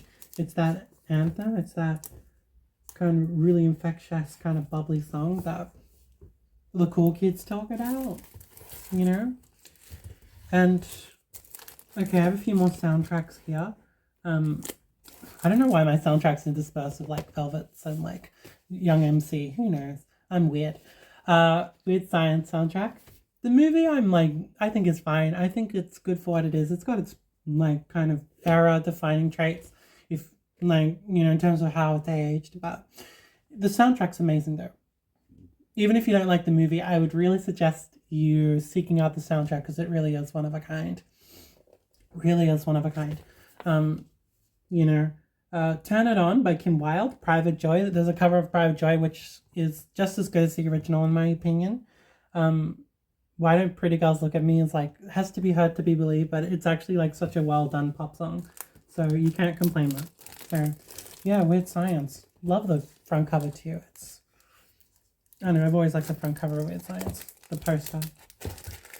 Next one is West Side Story, and this is like an original US, and it's a good soundtrack to have because you can just pop it on and go, hey, like, I don't know what to listen to. West Side Story, of course. There was a point where I wanted to be in the musical so bad. Like, I wanted to be, like, play a character, and I still kind of do. Like, I think I would definitely love to play, like, an Anita or something. You know, that'd be cool. You know, like, I don't know. But, yeah, West Side Story. I think it's, like, probably what got me into musicals, actually. And the new movie they did of it, I don't have it on vinyl, unfortunately, but the new movie they did of it was excellent. So shout out to West Side Story. Baby Driver. Baby. Ooh, baby. I love to call you baby. Baby. Ooh. Okay, this isn't a cover of Baby by Carla Thomas. This is a vinyl collection rundown. Okay, it's not. Anyway, I watched this movie very recently. It's actually it's actually a lot better than I remember. And some people weren't happy about that, but you know what? I don't do stuff for others. I do stuff for me. For me. Yeah, that's right. But the soundtrack has a lot of old school kind of tracks on it with a few newer ones. And it goes down well. It's a good album to listen to if you're like, oh, I want a palette like cleanser. I want to mix the stuff from a similar era. This is the one to get, and it's a nice pressing too. I remember thinking, oh, it's like, considering they're all different songs from different sources, and they're all like kind of like older songs, it sounds all good. So, okay. This is where I think, like, there are exceptions, so please bear with me here, but I think this is when the collection gets more modern. Like this, like there was modern stuff before, but especially in these last two. So I got all my Coldplay here, and I'm excited to share my Coldplay because I love Coldplay, and I keep fathoming them. I keep fathoming Coldplay. So this is Parachutes. Love the back cover. I mean, that could have been the front too, but the front is also like iconic. But yeah, I love Coldplay. they just make me feel things that no one else does. They're just so it slipped. They're just so big and grand, and they make you feel like the universe is contained within their songs, and it's like beautiful. I love how beautiful their stuff is. You know, gotta love Coldplay. Rush of Blood to the Head, their second album. And I also have X and Y. And the first two are reissues, but this X and Y is an original. It's a massive, massive pressing. Like, it's got a bunch of stuff in there. I won't show it all off because it's one of those things, if you open it, it's like it takes ages to put it back together. But trust me, it's like the box set. It's amazing. But X and Y deserves that. X and Y, I can't really say enough great things about it. I mean, a message, speed of sound. Oh, God. Blah, blah, blah, blah, blah. As you can tell, I just love music. I just love music a lot.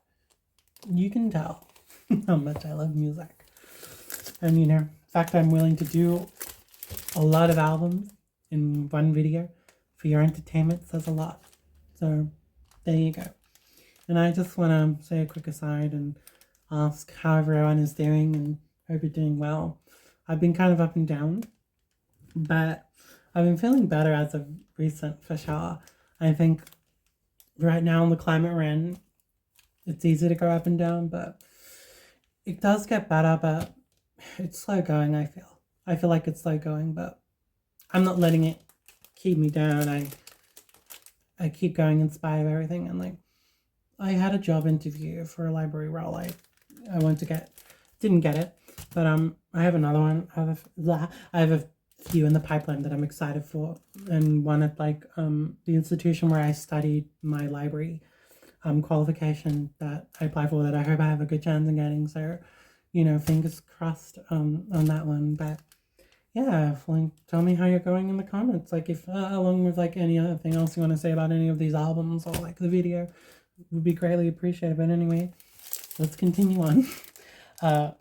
Trout Moth's Replica by Captain Beefheart and his Magic Band, reissue of course by Third Man Records.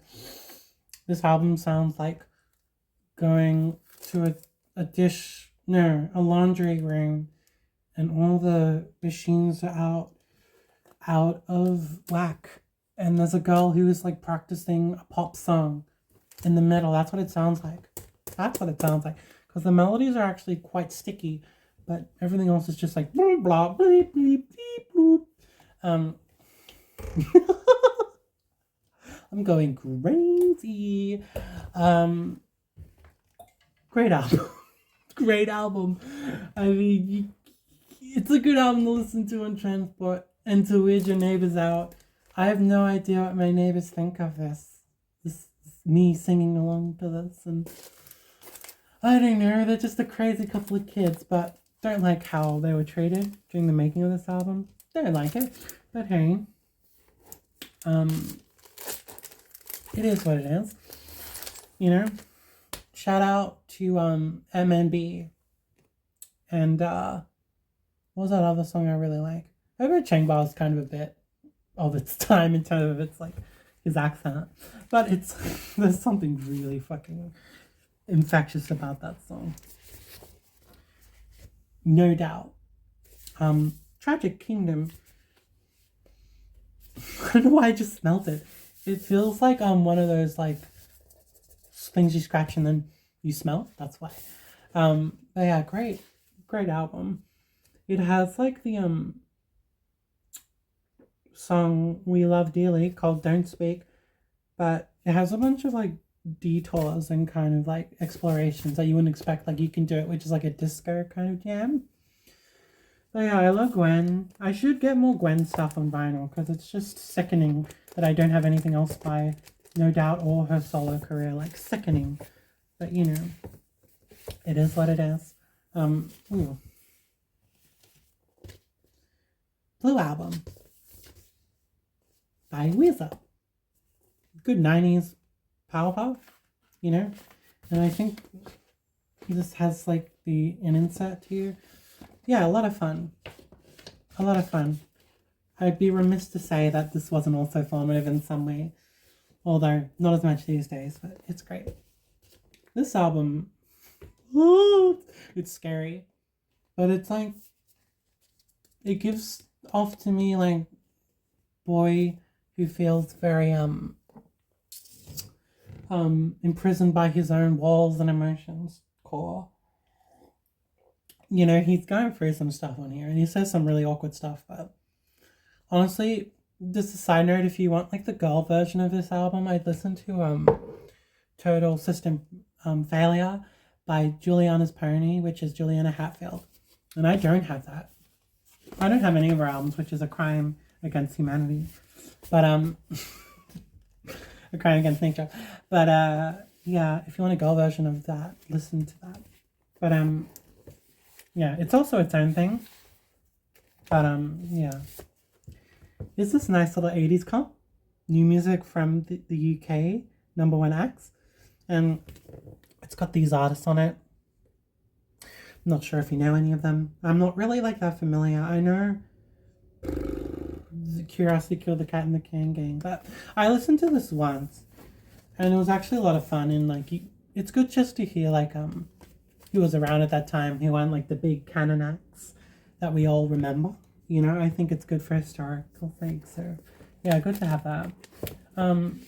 Now I might have called the other one the original, but this is actually an original US. The other was the UK. But yeah, sold out. But yeah, West Side Story again. Just thought I'd show that off. Now, what do we have here? Ooh. Okay.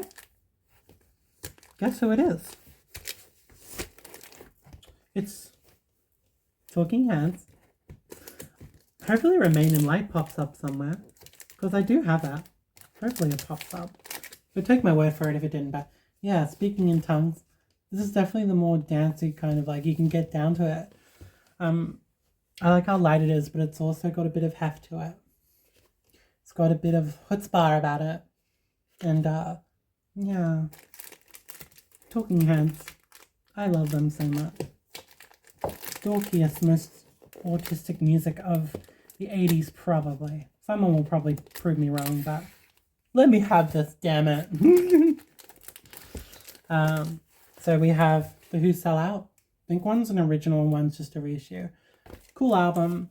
I think I had such a really addictive phase to it. I couldn't stop listening. It's like, this is the most like addictive album ever made. And like, I was not okay. So I would not recommend that.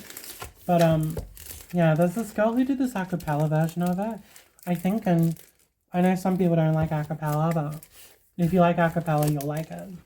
I can't remember her name, sorry, but you'll find it in like related albums. Quadrophenia, probably the best rock opera. Really outsells Tommy to me. I don't have much to say about them, but they're really good. And you can probably find so many other videos that will tell you how good it is. That isn't me. Rolling Stones, Let It Bleed. I'm surprised this is the only Rolling Stones album I have, considering like there are other albums by them that I like more. But this is really good. They're really good at grooves and keeping it up, you know. Like Live With Me is such a groove, like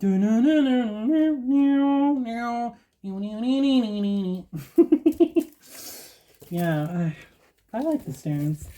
They're a bit dirty and rank to me, but they're good. They're good. This is just a single vinyl album from a Wham album. I love Wham. I love Wham. They're my boys. They're my boys for sure. I'm Your Man. One of the greatest pop songs to ever do it. Just like the melodies are crazy. Melodies are crazy. So I have here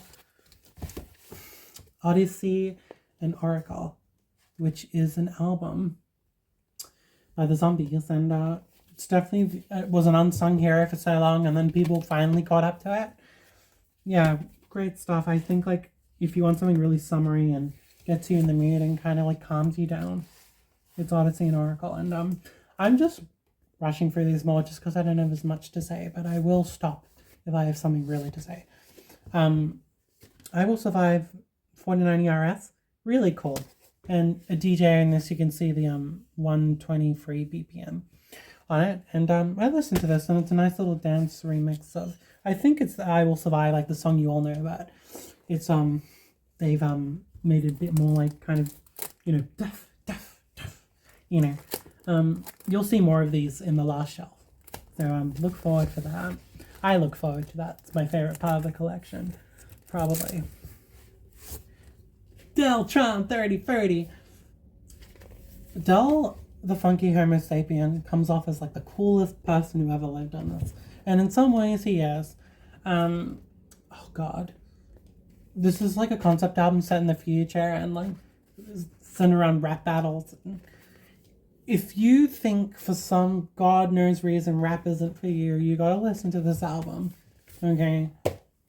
It's great. It's transcendent even. It reminds me of playing the PlayStation 2 or like, yeah, Crash to Insanity or something, which I didn't think I'd be mentioning that game twice in one vinyl video, but hey, we move, don't we? So yeah, I love Deltron 3030. Okay. It's shown up, guys. Talking Heads. Remain in Light. Now, this is a European pressing, I believe, from the year it came out. So it's cool to have this. It sounds fantastic on my turntable. I love the layering on this. I love just how they approach the sound of it and how it's all loops. It's all kind of samples. I think that they were onto something with this, and you can see how the music industry eventually like adapted to this album in time, but yeah. And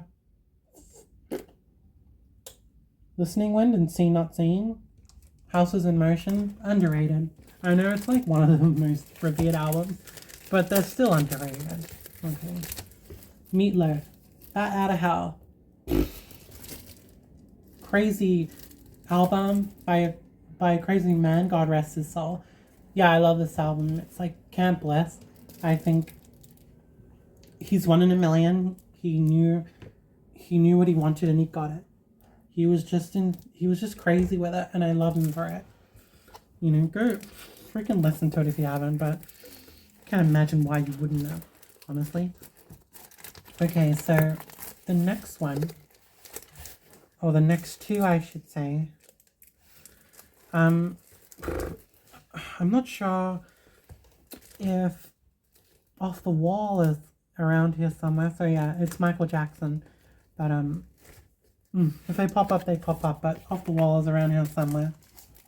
So I have Bad and I have Thriller. They're both originals from the US, which is cool to have. And maybe they're European because it has like a. Maybe this one's Europe and this one's original. Just take my word for it. But it's nice to have these. They're really I like these albums a lot. They're classy. Hopefully I run into Off the Wall in a sec. Leo Sayer. I haven't listened to this album, but he's really good. You know, you make me feel like dancing. Does things to me more than I'm willing to admit. But like, you know, if I'm the world's #1 biggest fan of that song, then like, guilty as charged. We're getting through it. We're in the second half of this shelf and this last. So, okay. Here's an artist that is so near and dear to my heart I can't express. So I've got all her albums. I'll just talk about them and flip through them. So, Taylor Swift. Yes, honey. Honey. Honey. Good old Brenda Lee. Her lyrics, her words, her songs, her melodies captivate me like not quite like anyone else. She's got a world of her own. She's so enriching. She's so felt. She's so real. I honestly, when I listen to her songs most of the time, also it's like Dear John or something. I don't really think about the person she's talking about. I just think about the moment she's in and the words and just how it relates to me. It resonates to me, I think. It really does. But I can't get enough of her. I think her music's only growing with time, and also this is like my favorite back cover of hers, if you can see that. One of my favorite images of her.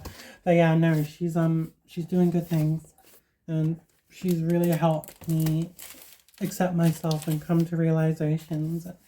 You know, I showed this off in the vinyl update as well, but I'll show it again because it's here. But yeah, no, it's she's changed so much in her career. I don't get people say that she hasn't changed enough. She's changed significantly.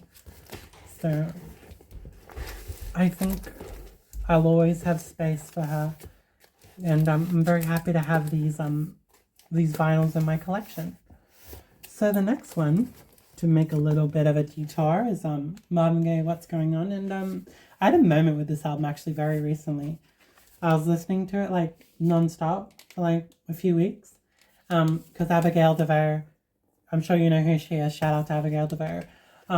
She did a episode on it, and it was really good. And I said, hey, I haven't heard this album in a while. I should reacquaint myself, and I did. And yeah, lovely album. And I've been meaning to do a vinyl collection video for a while, like the whole vinyl collection, but she definitely got me to go like, oh, I should just like sit down and like do this already.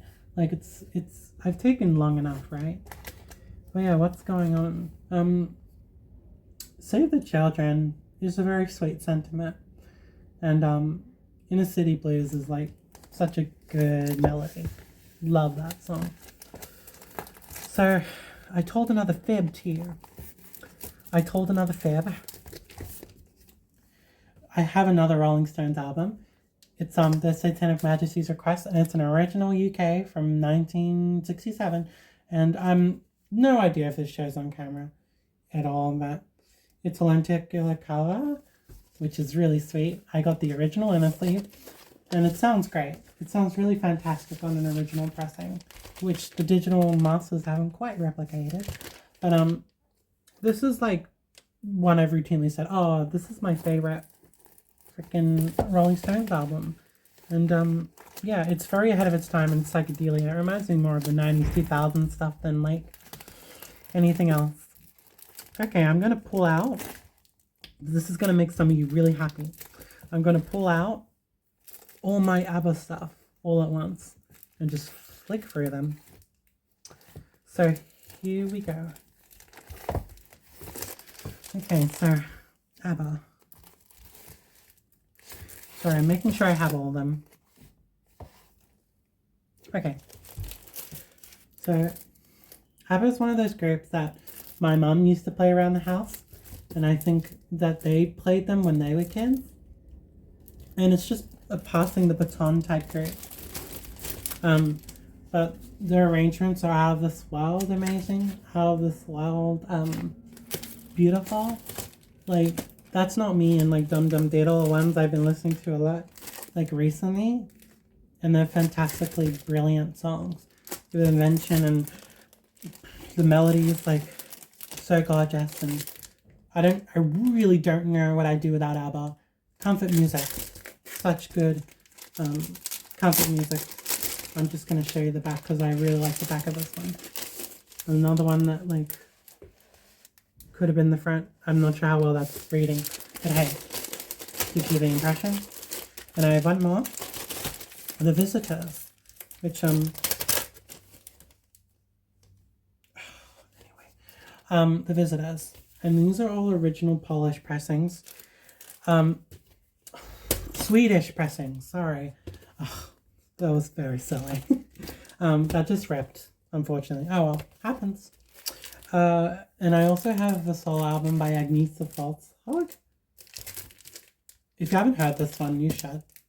It's different from the ABBA stuff, but she actually writes quite a few songs on this. And if you want to hear her songwriting voice, I'd really recommend you check that one out. But yeah, all the ABBA stuff.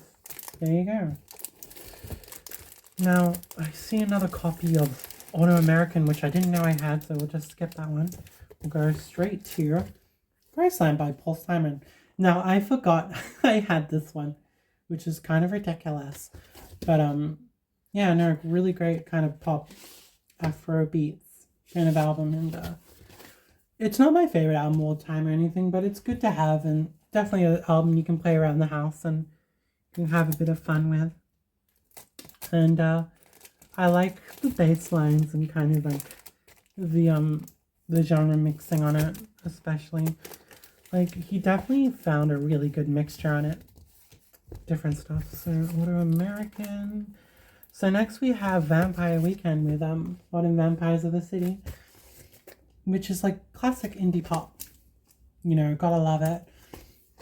I think Yahe is one of those songs that still hits the same as it did when I was really, really young. Like I'm still young, but like really young. You know, when I was a teen, and hits the same. And it's nice to have this on vinyl. And like this is another one that I forgot I got it on vinyl, but hey, it's good to have it. And you really like kind of fathom tracks like Finger Back and Worship You later in down the line. And Everlasting Arms has always been like an amazing song. And Don't Lie is pop perfection. So it's a stellar album with stellar tracks.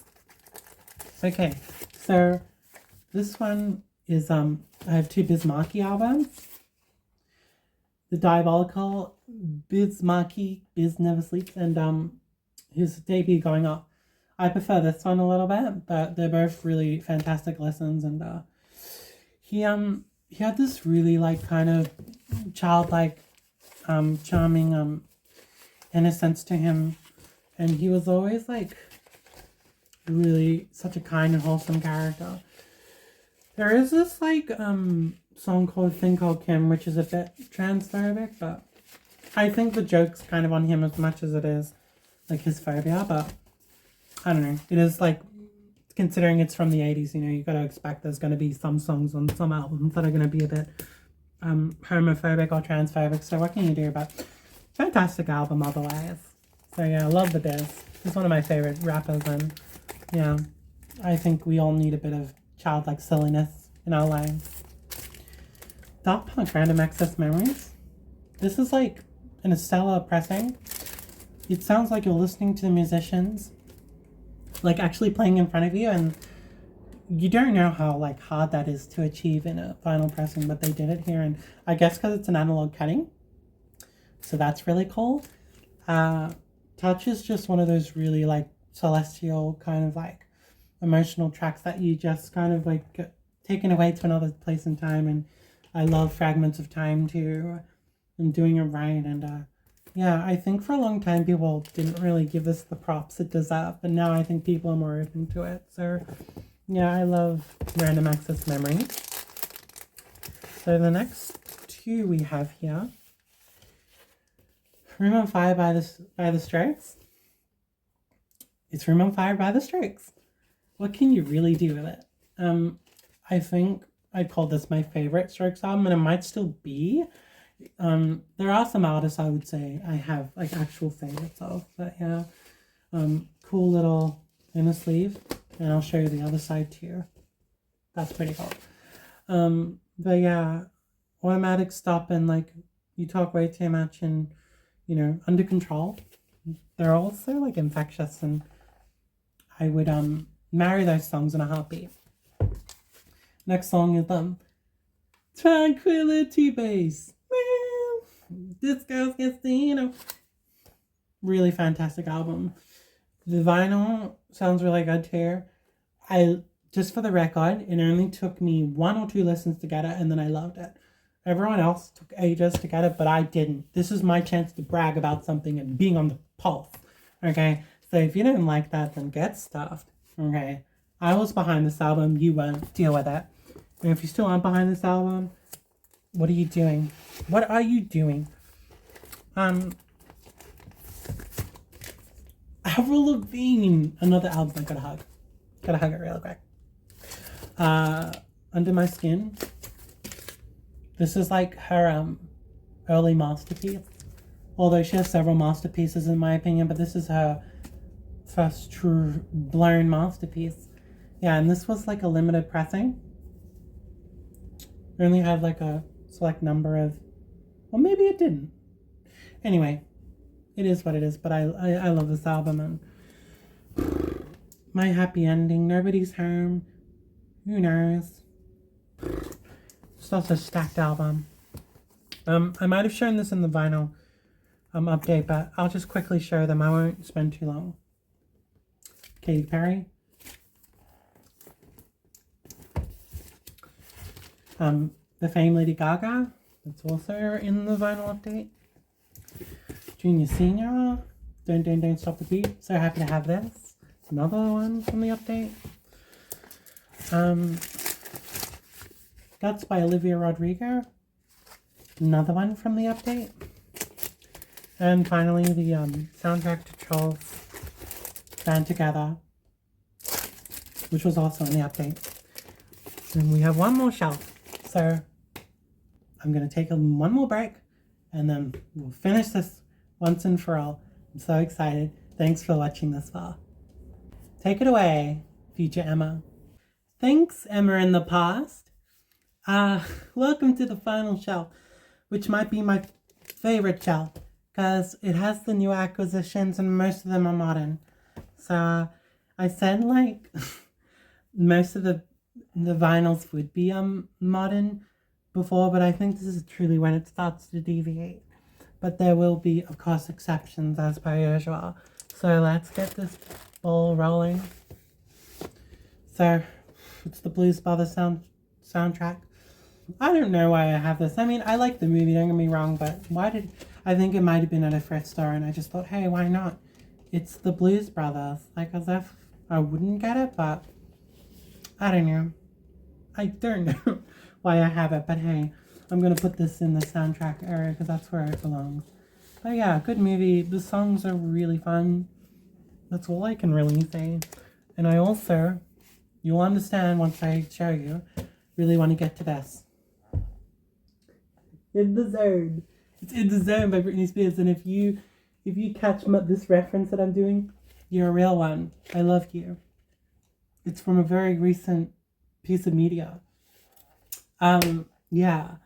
In the Zone. Now when I tell you, this album has gotten me through the worst moments in my life. It's really has. You know?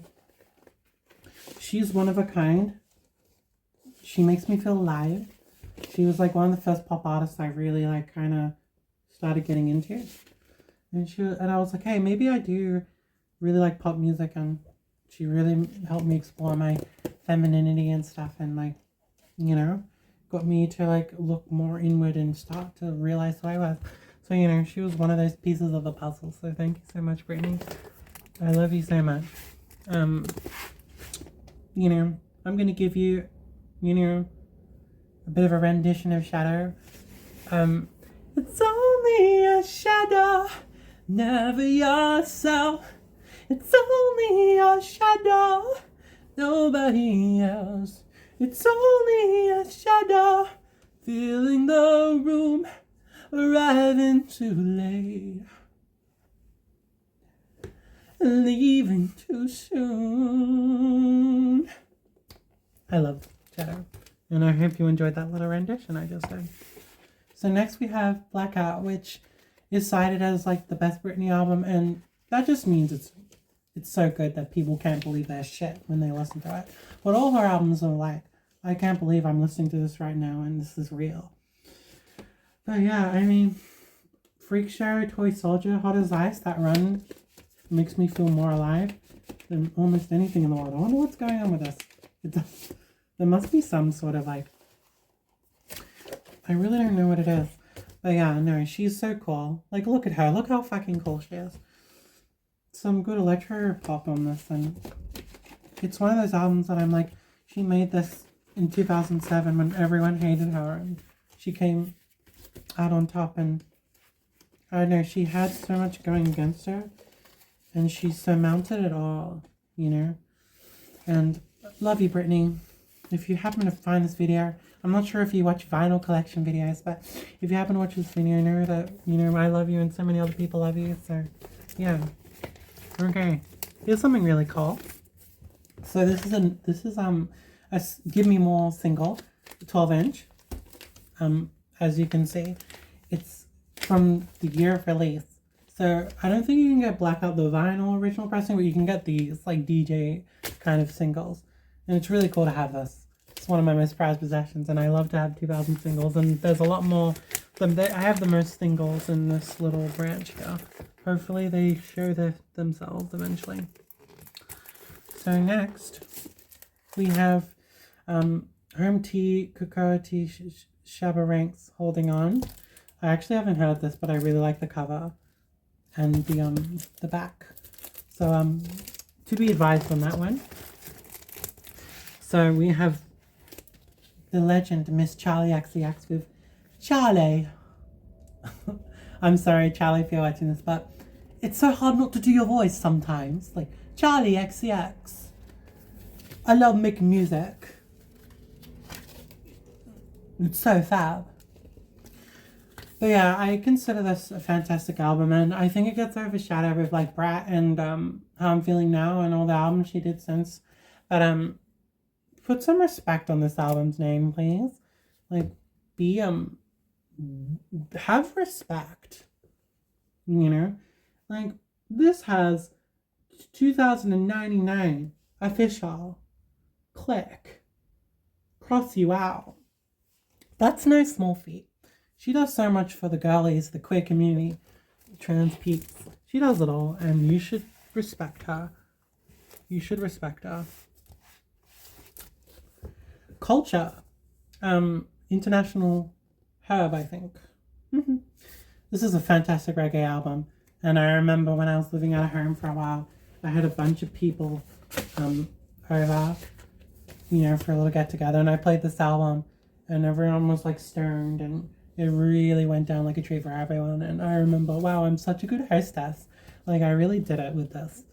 So yeah, if you want to impress your stoner friends and get them in the mood, I would really recommend this. If you want everyone to be chill, you know, I love reggae music, and I believe I have some musical youth coming up, so I'm very excited to talk about that when I get to them, hopefully. How I'm Feeling Now by Charlie XCX. I'm doing it again. You can't stop me. Really cool back cover that not many people have seen, because, you know, seeing a back cover usually requires the physical. That's one thing I wish that they did on streaming, was to put back covers on there. Like, you could flip between them. Like, that'd be really cool. I love this gatefold so much. It's so diary collage, like, esque.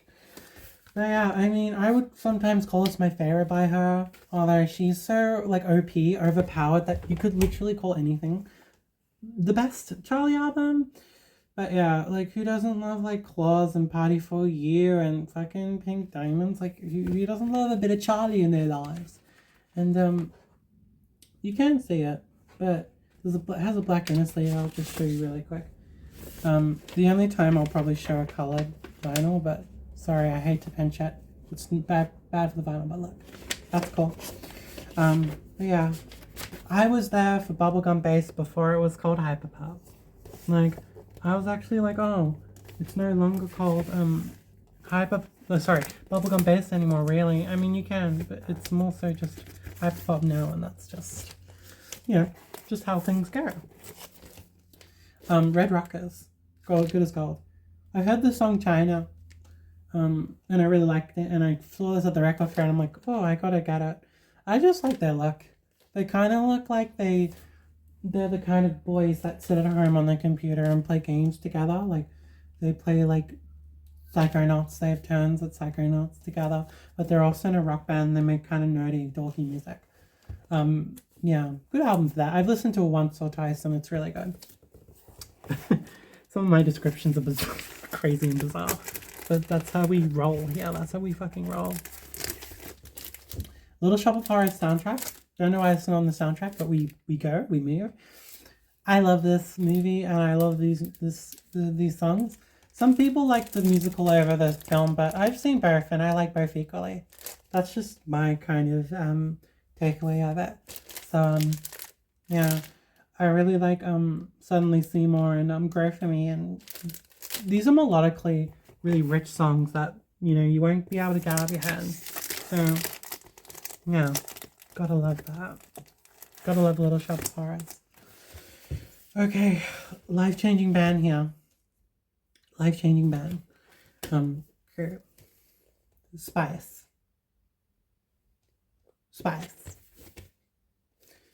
Some of the best pop funk, synth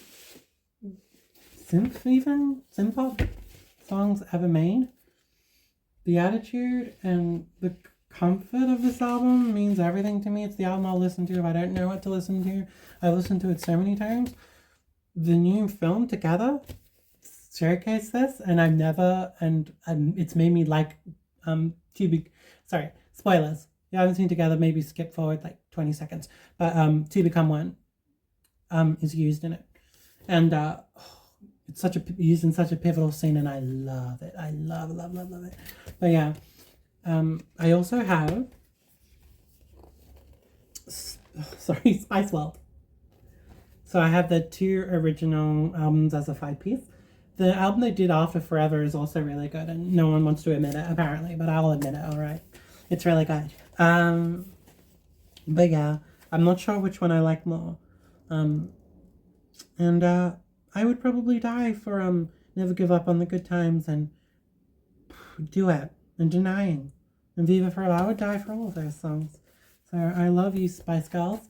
If any of y'all are watching this video, shout out to Mel C, who's premiering on the Australian Voice tonight. She's going to be one of the judges, and I'll probably watch it after I complete this video. So I'm very excited to see what she's up to. I've been listening to some of her solo albums in preparation. So yeah, I'm very excited about that. One I just pulled out just randomly was the Annette soundtrack. This is the highlights. It's not like the full ledged Bible of the songs featured, but it's very cool. And the gatefold is from that intro scene, the intro song. Very cool. I watched Annette again not too long ago, and I'm like, oh, it still hits the same. It's still, but even better because I'm older and I have more kind of life experience to kind of expand the movie out, so to speak. But yeah, I love Annette. It's quite a vulnerable film actually. Now this film, it's because Annette just happened. That's why I confuse them. This one I haven't listened to, but apparently it's really good. I think I listened to a few tracks off streaming, but I just haven't really opened the vinyl. I had to kind of the inclination yet. But shout out to my sister that got me this as a gift. That was very nice of you. She's gotten me a few purchases as a gift, like the Fearless one I showed ages ago, like this one. That's also from my sister. So love you, sis. Love your generosity to me. Okay. Oh my god, New Radicals. Maybe you've been brainwashed too. Are you kidding me? I have a vinyl of this. Yes, I do. Now I do not know if they've repressed this since this reissue, but this is at the time I got this, the only pressing you could find of this album, and God, I hold on to it with every dying breath. I love. I love times 1,000, love times 1,000,000. I love this album so much, and it gets me going. It keeps me wishing and imagining. It gets to me. It makes me feel things. The song that I would probably die for is I Don't Want to Die Anymore, which is ironic now that I think about it. But every song I would probably die for, so yeah. Honestly, probably the first album I ever got into. As a young lass. Poppy Computer. It's so good to have this one.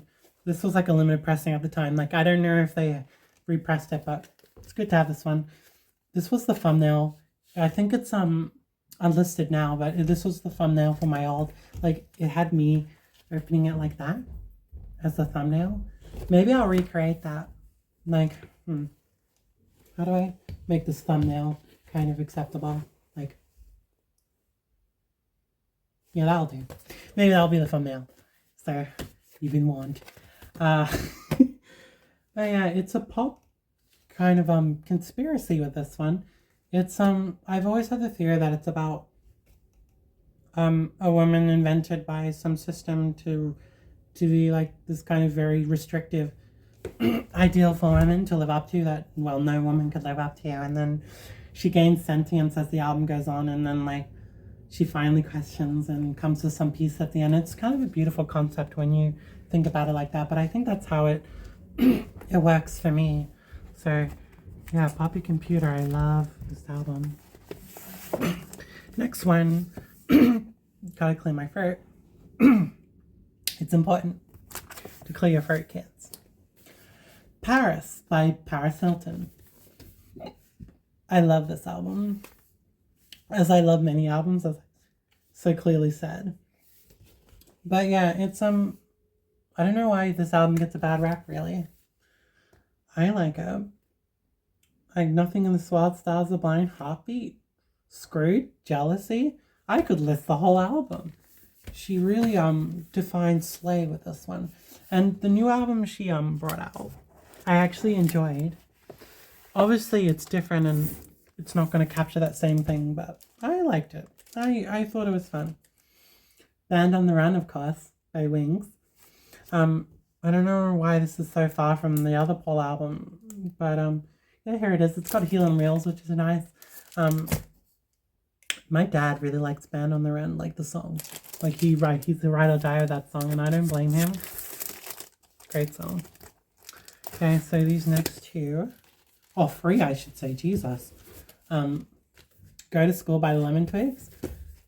This album kind of like gets a bit overshadowed these days, but I've always really liked kind of the pompous attitude of it and how far it really goes. Like maybe the newer stuff is a bit more refined and the vocals are a bit more kind of professional, but I like how this kind of sounds like a college play or a college musical done by amateurs. Like I think that's partially its appeal. So yeah, check it out if you like rock operas that are kind of like, charming and amateurish. So I have two Simon and Garfunkel albums, Bridge Over Troubled Water and Parsley, Sage, Rosemary and Thyme. That's a mouthful. But yeah, it's good to have these. Good having your parents have our family over and you don't know what to play for. So yeah, you gotta have those in your collection. Now the next one is what I was mentioning before. And it's Musical Youth, different style. Now you would think I would show off Youth of Today, which is the actual first album, but for some reason this came before, so hopefully it comes up again. We'll see. But yeah, this is the second album and it's really a fantastic album and it has the original hype sticker, which I'm very happy about. It's a bit more like synth pop, but it still has reggae on it. It's just a different approach. And I really love how it has a comic on the back. If you want to pause and read it, I don't know how well that shows up on the camera, but hey, give it a shot. I'm sure on Discogs you could find it transferred in. This is the actual back cover, but yeah, I think they were just a band that were really talented for their age, and they kind of one of the first I can remember, they do the DJ rap melody, the hook. That's a very modern approach, and they did that. And I love the reggae kind of how it's kind of reggae coded. It's all done in a reggae format, and I haven't really heard anyone else like them. And believe me, I've tried to find other artists that are like them and I can't. But yeah, Youth of Today is probably my favorite of the two, but that one's also exceptional. Back to the Egg by Wings, Paul McCartney.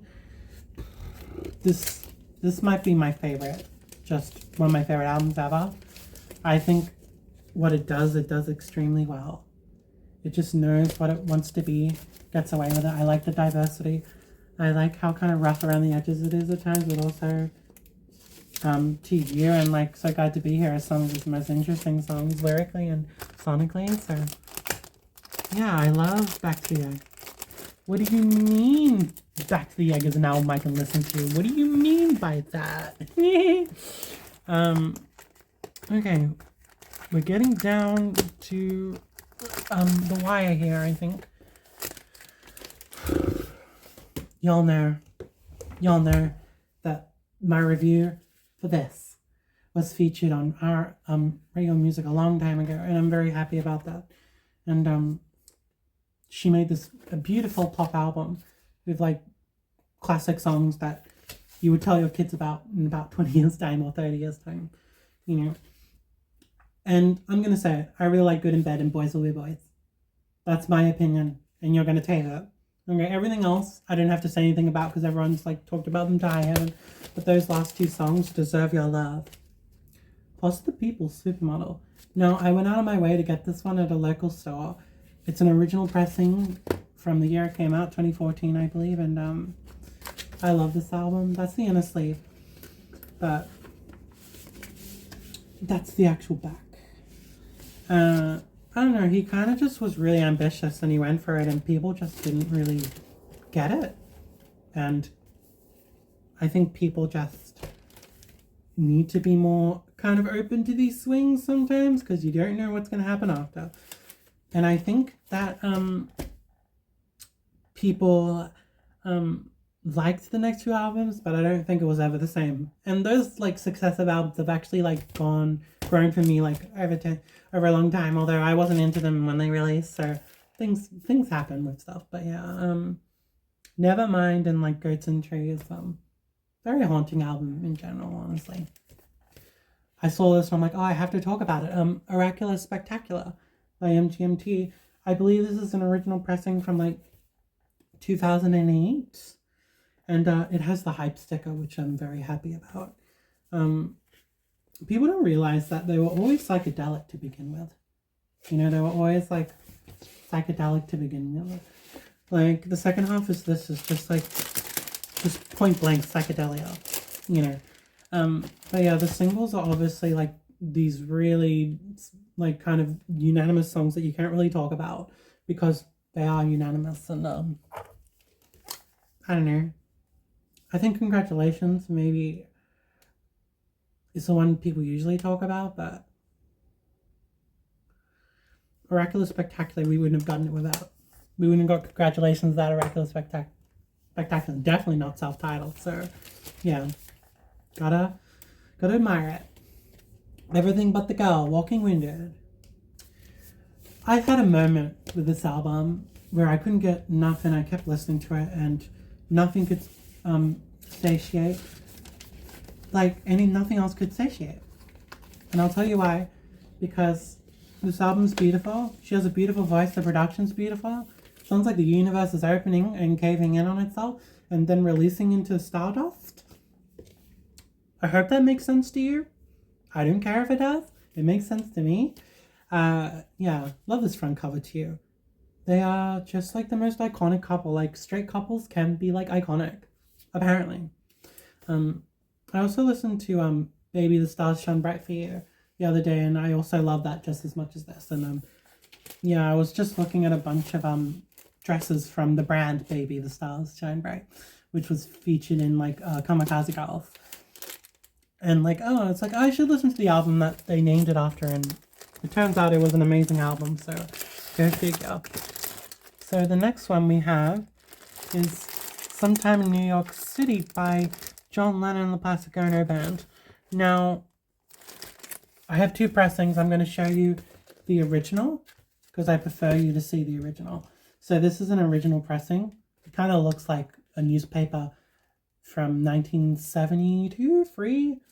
I'm hoping they do a remix of this album, and this is another one where the bad rap is just ridiculous. Like, the intro track, I'll just point to it there. I'll just point to it. I think it could have been handled better. I think, like, it was very much, you know, he thought he could just, like, do something because he got a pass from a few people. But honestly, one, like, Yoko made up that phrase, and I think she had good intentions. Like, if you look at the lyrics and the verses and you listen to it, and it's got a good message. It's just, like, the way they went about it could have been, you know, approached a bit differently. But I kind of still really like the song regardless because of the energy and the conceit, and I feel like it's still relevant. Like, things have changed since it came out, but things are still relevant. And I guess what I'm trying to say is, like, just because this one song is, like, the red flag of the album doesn't mean you should ignore the rest of the album, because that's the first track on this long album, and every other track after that is, like, pretty much gold. Like, Angela is gold to me, and the Jam on the second disc is gold. I don't know, it's a really fantastic album, and I think it will have its day in the sun once it gets a remix and people realize, look past the first track and go, oh, it's actually, like, a really good album, guys. You know, like, I feel like it's when John put his money where his mouth is with his political messaging, and he got really specific. And I don't know, I think watching like the documentary like they did very recently, you know, the one, helped me to appreciate it even more, if that's possible. So yeah. Next we have is Injury Reserve. It's cool to have this. I got it because I really liked it on streaming, and I thought, hey, why don't we just like listen to this at home? And yeah, it's a really good album to have. Admittedly, I haven't listened to it like, you know, a ton, but it's good to have this, and it's definitely one I should probably like get back into. Okay, I'm glad this showed up. Musical Youth, the youth of today. Now this is of the two, I think it is my favorite. Yeah, they're both like really really good, but this one hits in a certain way. And there's another comic here, and if you can read that, cool. If you can't, I'm sorry, but yeah, they're really cool little comics. Like I do that, but yeah, this album sounds like it's from a different planet.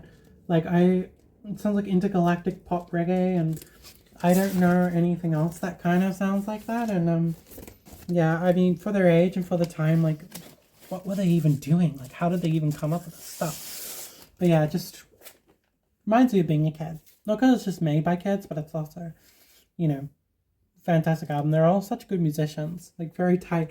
They know what to play. They don't overplay at all. They just know. They just flipping know. Okay, so the next album I have is Bee Gees First. I think that's upside down. Whoops. Bee Gees First. This is like the one that people point to as like the highlight 60s album, and they have a lot of great 60s albums. This is one of them, and yeah, I mean, I remember Close Another Door. I remember the first time I heard that song, and it just like kind of blew me to smithereens. Just very emotional and impassioned song, and I can't believe that was made in 1967. But yeah, it's like they had the hooks, they had the charisma, they had the charm. You know, they had everything, and they shouldn't be so compared to the Beatles, honestly. They should be held up in their own right. But yeah, I think this is an original mono, or it could be a stereo. But yeah, really cool album. I haven't heard this album, but I do have it. I can't remember how I got this, but I think someone just didn't want it and they gave it away to me. And I'm like, oh yeah, I'll listen to it. So yeah, it's good to have. But as with a lot of stuff, I'll get on it. Stop Making Sense, the new reissue they did, remaster, and really cool to have this, honestly. My friend got this for me as a present for my birthday. He works at like a music store, and he got it for me, and I was very happy about it. And the movie's like fantastic, obviously. I think I liked it more when I was younger. Now I still really love it. It's like an undeniable movie, but it's great to have the soundtrack. I kind of can only watch the cut with like cities and Eyes Never Now. Like, it just makes the film more complete. I don't know how you watch that freaking movie without those songs. They're so good. They're like some of my favorites. Here's a big woolly mammoth of an album. Speakerbox / Love Below. Oh, God, I froth at the mouth over this album. I palpitate. I like sweat. You know, I'm just we have fun here. Yeah, it's good to have this 4 LP set because it's 4 LPs. It's probably the release that has the most kind of vinyls in my collection, and hell, I'll check it out. Look at this gatefold. It's basically the CD booklet, but oh no, it's not. Well, kind of. But yeah, there you go. I love both the sides equally. You can't make me choose, but just want you to know that She's Alive deserves way more credit than y'all give it. Okay?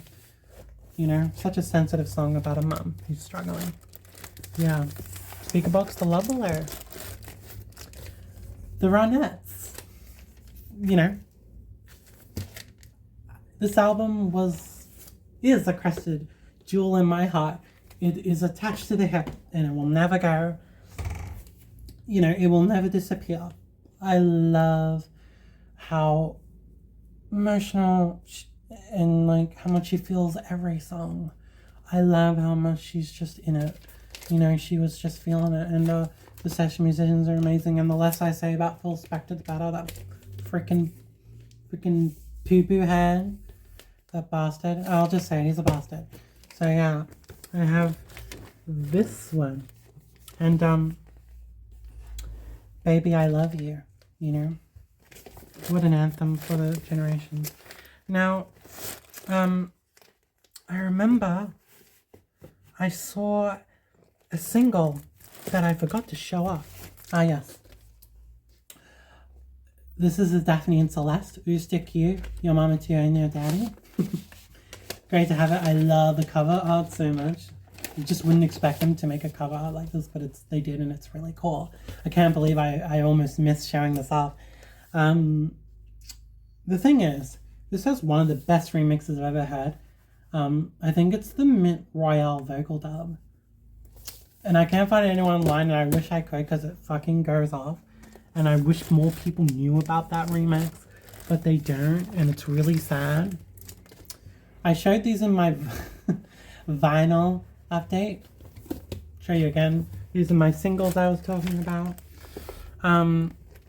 Also too, the Daphne and Celeste album, we didn't say that, is so good it should be illegal, and y'all have to wake up. Oh yeah, this is just the stereo version of the runner, so you don't really have to see that. Oh my god, it's Xanadu. Heavens be praised. Okay, I get to talk about Xanadu for a little bit in the video. Oof, I'm getting palpitations. This movie affirmed my philosophy on art so much that I don't think I'd still be like so affirmed and so confident in myself without it. Like, it was truly amazing to see this in theaters, to see it up on the screen, and I'm so thrilled to have the soundtrack of it. And I believe there's a bunch of postcards that I have in this, and I don't know, it's so good to have this vinyl pressing. Let me just hug it. Hug, hug, hug. Yeah, it's another one you have to hug. Spending in time and like to be suspended and suddenly, and all the ELO songs, and Whenever You're Away From Me. All the songs are instant classics in my heart, and people don't get it. And they've taken so long to get it, and I'm tired of waiting. Okay? You gotta fucking get on the level, bitch. I like how I just say bitch out of nowhere. It's just so funny. Bugsy Malone. I'm so happy to have this on. Albeit it's in this like kind of, yeah, it's a crazy kind of packaging. But yeah, the songs on this are like, you know, so infectious and old-timey, and the movie is also one that's also grown on me over time, and that's been great to see that it's revolved with me, and it's really taken on a life of its own. And yeah, I love Bugsy Malone. Okay, this one I won't talk too much about. Magdalena Bay, their first album. Great synth pop. That's really all there needs to be said about that. Hey guys, post video Emma here. I realized I left this one out. It was from my vinyl update, but I thought I would share it again. Yeah, it's Cruel Intentions, amazing soundtrack. Love the Gatefold especially. Yeah, can't say enough positive things about the songs and the movie in general, but I felt weird leaving it out because it is really special to me. But yeah, Cruel Intentions. Love this front cover as well. Iconic if you ask me. Just also gonna quickly file through these just for the sake of completion. So every record I have in my collection is in the video. So yeah, and there's Brat, obviously. There's Short and Sweet. Oh my god, Short and Sweet. The Shag Zone thing, which I mentioned before, it's sideways for some reason. Timeless by Meghan Trainor. And the last one is XO by Camila Cabello, and there's a calendar like slip for help there. So yeah, there's all of them. And hi Addison again. This one is Say Yes by Billy Field, and this might be an album that no one's heard of, but I've heard of, and it feels like mine. And you can only really get it on Bandcamp outside of this pressing, but girl, what an album. It's definitely his most emotional and like kind of slower pace, but it's really worth it. I'm really surprised no one like talks about this. It's really weird to me, but hey, more for me, right? More for me. That's what I say. So yeah, Say Yes by Billy Field. Now this one is I think The Cure. Yeah, look, it's The Cure. You didn't think I had a Cure? Well, I do have a Cure album. I honestly just got it for 6 Different Ways, because it was in the It movie. But this is a great album. Like, I've heard it once, and it's really good. Don't have much to say because I'm not super familiar with it, but hey, it's better than nothing.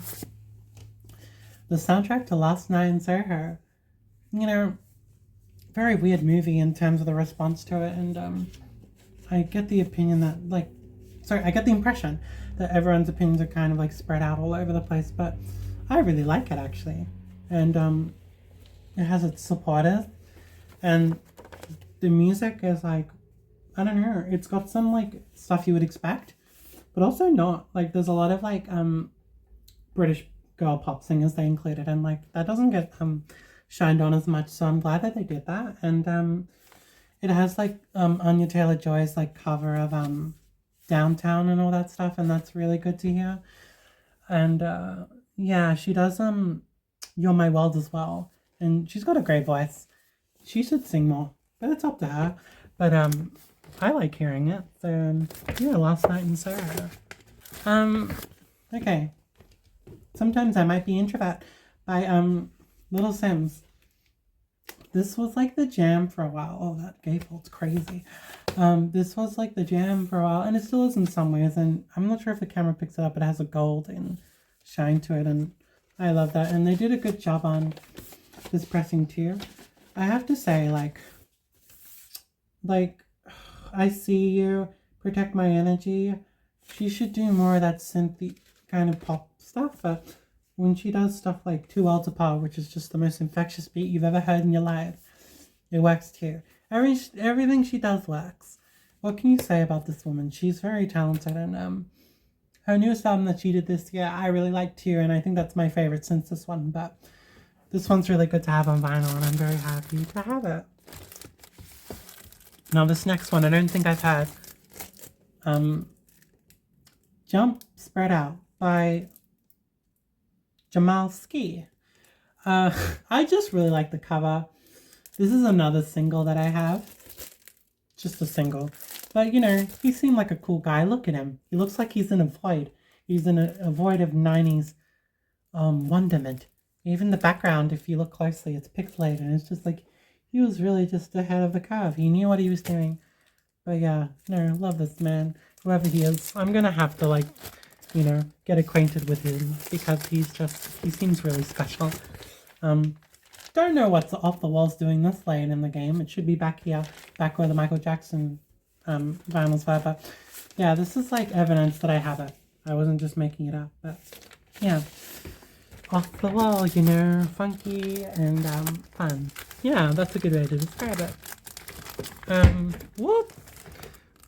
I'm gonna fall off this chair if I'm not careful. San Francisco, Between You and Me. This album flew under the radar, and I don't know why, because like they reached the pop zenith or some sort of like lucky streak with this one. And the next album they did after that is also amazing, but this one was definitely like had a special aura about it, and I love the cover. I love the era that this came from, and like no matter what you think, On the Line is just like a fantastic, perfect song. And yeah, they were going really like kind of sci-fi classic, but also modern with it. And it's kind of like, how did they do that? How did they do that? So this one is one of my vinyl update, but it's the Barbie soundtrack, and great to have this one. I have to say, Barbie Dreams is amazing. Barbie Dreams specifically is like, I was bumping that so much after the last vinyl update, and I was like, God, why aren't I listening to this song all the time? Now, the last three 12 inches are as follows. Confidence Man, Telt. This one is like such an Emma album. It's coated in pastels and just, it sounds so gay and queer, and I love that about it. I saw them live I've seen them live twice, and they were fantastic both times. So I was like, oh, I gotta see these guys. And Toy Boy and like Angry Girl will always be those songs that like define a moment. It's like, yeah, that's so me. Those songs are just so me. So yeah, love the 90s energy. Love how they bring it back, like Willie and Truly. And some people aren't with it, but I'm with it. I'm here to tell you that I'm with it. So deal with that, you bitch ass. This is a single with Dido that I found for like a reasonable price. I'm like, I gotta have this because it's Dido and I love Dido. Yeah, she's like sweet, and she makes music that speaks to my soul. I wonder if there's pressings of No Angel and Life for Rent, because I'd love those on vinyl, but I don't have them.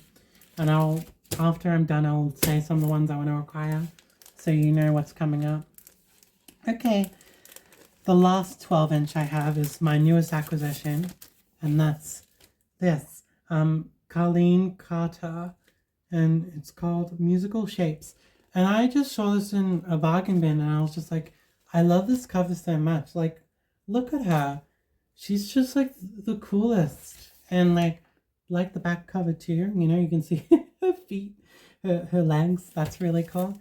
So yeah, I haven't heard it yet, but I'm very optimistic about it. I'm sure it'll be great. It seems like a rockabilly country thing. Maybe it'll be something different. Now, I'm just going to show off all the 7 inches I have. Or 10, I have one single 10 inch. So, I have a Police single, Message in a Bottle, backed with Landlord, I think. Message in a Bottle is one of those songs that people will go up and down as a classic and will tell you that it's one of the best songs that they ever did, and they'd be right. But the trick is that a lot of songs they did were the best songs. So, like, you know, they were just OP as hell. Beatles? Out of that band?